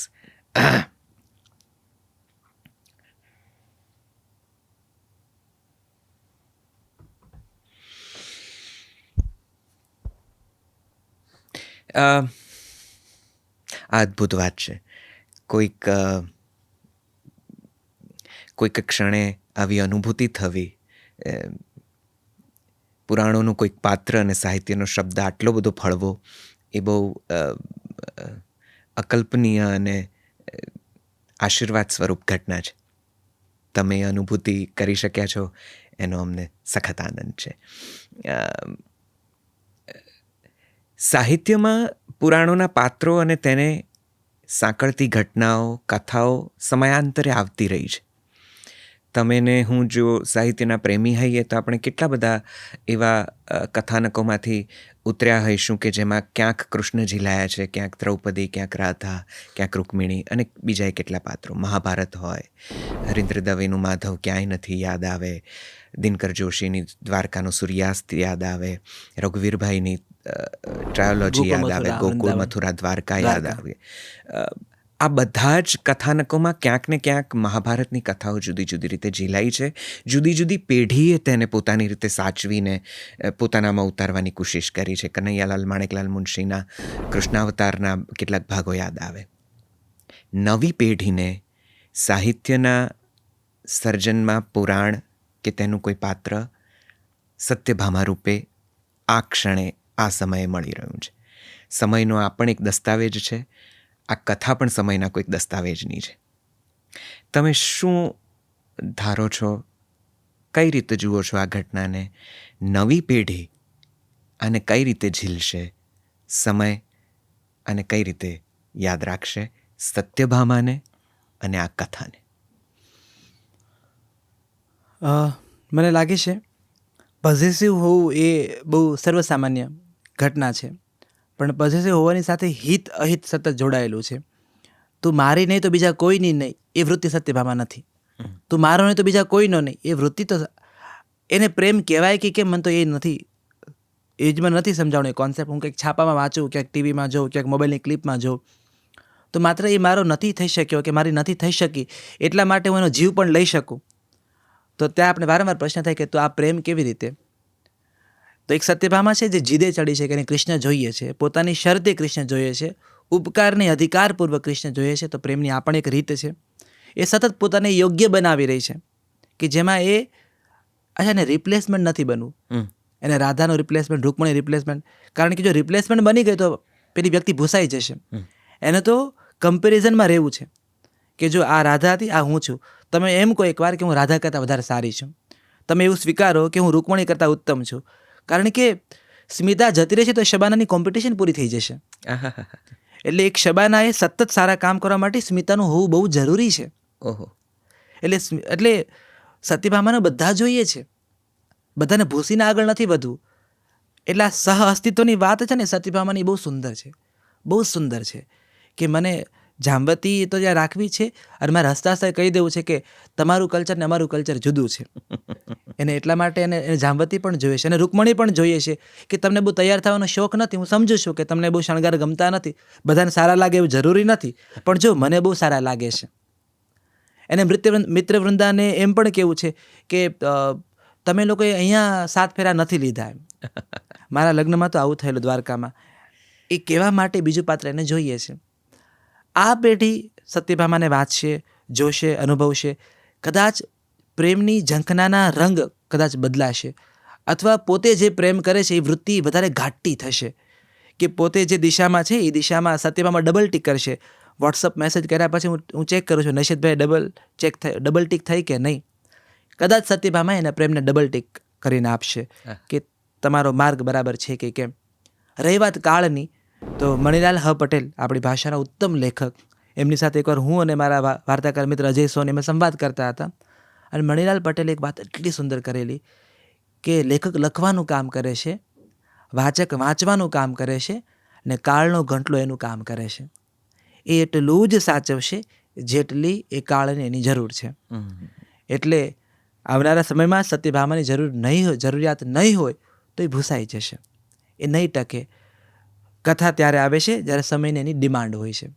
કથા ત્યારે જતી રહે છે જ્યારે સમયની એની ડિમાન્ડ પૂરી થઈ જાય છે. લાઇબ્રેરીમાં તમે મુલાકાત લો, જૂના પુસ્તકો જોશો, અમુક નામ આ તો મારા ધ્યાનમાં આ પુસ્તક આવ્યું જ નથી ક્યારેય, અથવા આ લેખકે આ પુસ્તક પણ લખ્યું હતું, આ સુધી મને ખબર જ નહોતી. પ્રિયજન લખનારા વિનય સંતાણે બીજી કેટલી ઉત્તમ કૃતિઓ આપી છે, પણ આપણા સુધી નથી પહોંચી. હું માનું છું કે કાળને એની જરૂર કદાચ નહીં લાગી. એટલે હું એવું માનું છું કે સત્યભામા ટકશે જો કાળને એની જરૂર લાગશે. બાકી સત્યભામાય ભૂસાઈ જવાની ને રામ મોર્યોય ભૂસાઈ જવાના. જગતમાં દરેક વસ્તુના રિપ્લેસમેન્ટ છે. જળમાંથી આંગળી કાઢીને જગ્યા પુરાઈ ગઈ એ શાશ્વત સત્ય છે. એટલે વ્યાસજી પણ ગયા અને રામજી પણ જશે. સમય નહીં ઊભો રહે. સમય ત્યાં ને ત્યાં અગ્નિ બનીને ઊભો છે. સમય જુએ છે અને સમય બધું સંકેલી રહ્યો છે. એ પાથરે છે એટલા પૂરતું અજવાળું મળે. વાહ. એ સમય તમને પ્રકાશ પણ આપે છે ને સમય તમને દજાડે પણ છે. ફરક માત્ર વૃત્તિનો છે, એવું હું માનું છું. વાહ. અને તમે સતત કયા કરો છો કે તમે કથાને નહીં, કથા તમને પસંદ કરતી હોય છે. આ કથાએ તમને પસંદ કર્યા છે એનો અમને અઢળક આનંદ છે, ગૌરવ છે. ગુજરાતી સાહિત્યમાં આ સમયે આપનું હોવું એ બહુ મોટી ઘટના છે. ગુજરાતી ભાવકો, ચાહકો, વાચકોને એ ખૂબ રળિયાત કરે છે. તમારું કર્મ તો ખેર માત્ર સત્યભામા સુધી સીમિત નથી, અનેક પટ પર વિસ્તરેલું છે. એ મોહતુના સુંદર મજાના વાર્તા કથાનકો હોય, કોફી સ્ટોરીઝની નાની નાની લઘુકથાઓ હોય, કન્ફેશન બોક્સના તમારા ખુદના અનુભવો અને એમાંથી નીપજેલી કોઈક સરસ મજાનો સંદેશ હોય, કોઈ યાદો હોય, થી લઈને નાટકો હોય, મંચસ્થ હવે જેને મ્યુઝિકલ કહીએ છીએ એ પ્રકારની પ્રસ્તુતિઓ હોય, કે ફિલ્મો હોય. ગુજરાતી ફિલ્મોને હવે તમે હિન્દી ફિલ્મો તરફ પણ ધીમે ધીમે કદમ માંડી રહ્યા છો ને ત્યાં પણ આપનો પટ વિસ્તરી રહ્યો છે. એટલે આપનું લેખન કર્મ તો એટલું મોટું છે કે એક જુદો પોડકાસ્ટનો વિષય થઈ શકે. મને સતત આ સંવાદ સાધતા સમાંતરે એવું થયું કે હું પેલું પૂછી લઉં, હું આ વાત કરી લઉં, હું પેલો પ્રશ્ન પૂછી લઉં, થોડું લેખન વિશે, થોડું ફિલ્મો વિશે, થોડું નાટકો વિશે પૂછી લઉં. પણ તમે કીધું એ પ્રમાણે સમય પસંદ કરે છે અને કદાચ અત્યારે આ સંવાદમાં સત્યભામાનો સમય છે. એને જ આપીને આ સંવાદ અહીંયા હું સમેટવાની કોશિશ કરું છું. પણ તમારા બાકીના કર્મ વિશે, તમારી બાકીની પ્રવૃત્તિઓ વિશે, તમારી એ સમજણ વિશે અને તમે આપેલા પરિણામો વિશે આપણે ક્યારેક વિગતે વાત કરીશું. લેખક રામ મોરી સાથે, ફિલ્મ લેખક રામ મોરી સાથે, નાટ્ય લેખક રામ મોરી સાથે પણ એક સંવાદ આપણા તરફથી બાકી રહેશે. બિલકુલ. સત્યભામાના લેખક રામ મોરી સાથે આ સંવાદ સાધીને અમને ખૂબ મજા પડી છે. આપને ખૂબ અભિનંદન. સત્યભામા ગુજરાતી સાહિત્યમાં એક શિરમોર સ્થાન પામે એવી શુભકામનાઓ. થેન્ક યુ નૈશદભાઈ, થેન્ક યુ ટીમ જલસો. અ, કેટલાક જવાબો છે ને આપણને ખબર નથી હોતા. અમુક સંવાદો બહુ ખાસ એટલે હોય છે કારણ કે પૂછાતા પ્રશ્નના આધારે અચાનક સ્મૃતિના પટારામાંથી જવાબ બહાર નીકળતો હોય છે અને બોલ્યા પહેલાં ખબર નથી હોતો કે આ જવાબ બહાર આવશે. તમારા આ સંવાદ થકી હું કેટલા બધા મારા પૂર્વસૂર્યને સંભાળી શક્યો, એ સંદર્ભો યાદ કરી શક્યો જે મેં વાંચ્યા હતા અને ક્યાંક ભૂલી ગયો હતો. તો મને એનો બહુ વિશેષ આનંદ છે કે એ બધાને હું ફરી રિકનેક્ટ કરી શક્યો અને એ આ તમારા સંવાદની ગરિમા છે અને એ આ તમારો અભ્યાસ છે. એટલે હું એના માટે બહુ આભારી છું તમારો કે વારંવાર આવો એટલે તમે મને મારો તંબુરો લઈને બોલાવો છો. ખૂબ ખૂબ આભાર. ખૂબ ખૂબ આભાર. તમે દરેક વખતે આવો છો, અમને થોડું ઓરજવાળું આપી જાઓ છો. ખૂબ આભાર આપતો. Thank you so much. Thank you. એક કથા પોતાની વાત માંડીને કહે પછી તમારે ને મારે બીજું શું કહેવાનું રહે? આપણે સાંભળવું જ પડે. મને વિશ્વાસ છે કે આ સંવાદ તમે બહુ દિલથી સાંભળ્યો હશે અને આ કથા તમને ક્યાંક ને ક્યાંક પોતાની પણ લાગી હશે. હવે ક્યાંક જાઓ ને ક્યાંક તમને રાધા, રૂકમિણી, દ્રૌપદી કોક સ્ત્રીમાં, કોક સન્નારીમાં દેખાય, કે ક્યાંક ઊભા હો ને કોઈક ગરવીલી કન્યા ભમ્મર ઊંચી કરીને તમારી સાથે સહેજ સંવાદ સાધવાની કોશિશ કરે અને તમને તેમાં સત્યભામાની કોઈક અસર, કોઈક છાંટ દેખાય, તો માનજો કે આ સંવાદ તમને ફળ્યો છે. તો માનજો કે તમને તમારી દ્વારિકા તરફ જવાનો રસ્તો મળ્યો છે. હું અહીંયા આટલું જ કહીશ. બાકી આ સંવાદ છેક સુધી આપે સાંભળ્યો એના માટે હું આભારી છું. અમે થોડા લાંબા સંવાદો કરીએ છીએ કારણ કે વાત માંડી છે તો પછી સરસ રીતે પૂરી કરીએ ને. બધી જ વાતોમાં માંડી લઈએ, જાણી લઈએ. જલસો પોડકાસ્ટને આપ પસંદ કરતા હો તો અમારી ચેનલને શેર કરજો, સબસ્ક્રાઈબ કરજો, અમારો પેલો નોટિફિકેશનનો બેલ દબાવજો. એ બધું તો હવે તમને ખબર પડી જ ગઈ છે. જલસો પોડકાસ્ટ એ મુખ્યત્વે જલસો જે ગુજરાતી ભાષાને વરેલી એકમાત્ર એપ છે તેનો ઉપક્રમ છે. અમારી આ application play store, app store પર અવેલેબલ છે. તમે એને ડાઉનલોડ કરશો, તમને થોડું વધારે પીઠબળ મળશે. અત્યારે અટકું છું. નવા પોડકાસ્ટના નવા એપિસોડમાં જલ્દીથી મળીએ છીએ. નમસ્તે. અને હા, આ પુસ્તક દરેક માધ્યમ ઉપર ઉપલબ્ધ છે. કોઈક બુક સ્ટોરમાં ઓનલાઈન અવેલેબલ છે અને રામ મોરીનો સંપર્ક કરશો તો એ પણ તમને આ પુસ્તક ક્યાંથી સરળતાથી પ્રાપ્ત થઈ શકે એ જણાવશે. બહુ જ સુંદર પુસ્તક છે. હું વાંચી ચૂક્યો છું. આ કથા અદ્ભુત છે. વાંચજો. ચાલો મળીએ છીએ. નમસ્તે. આવજો.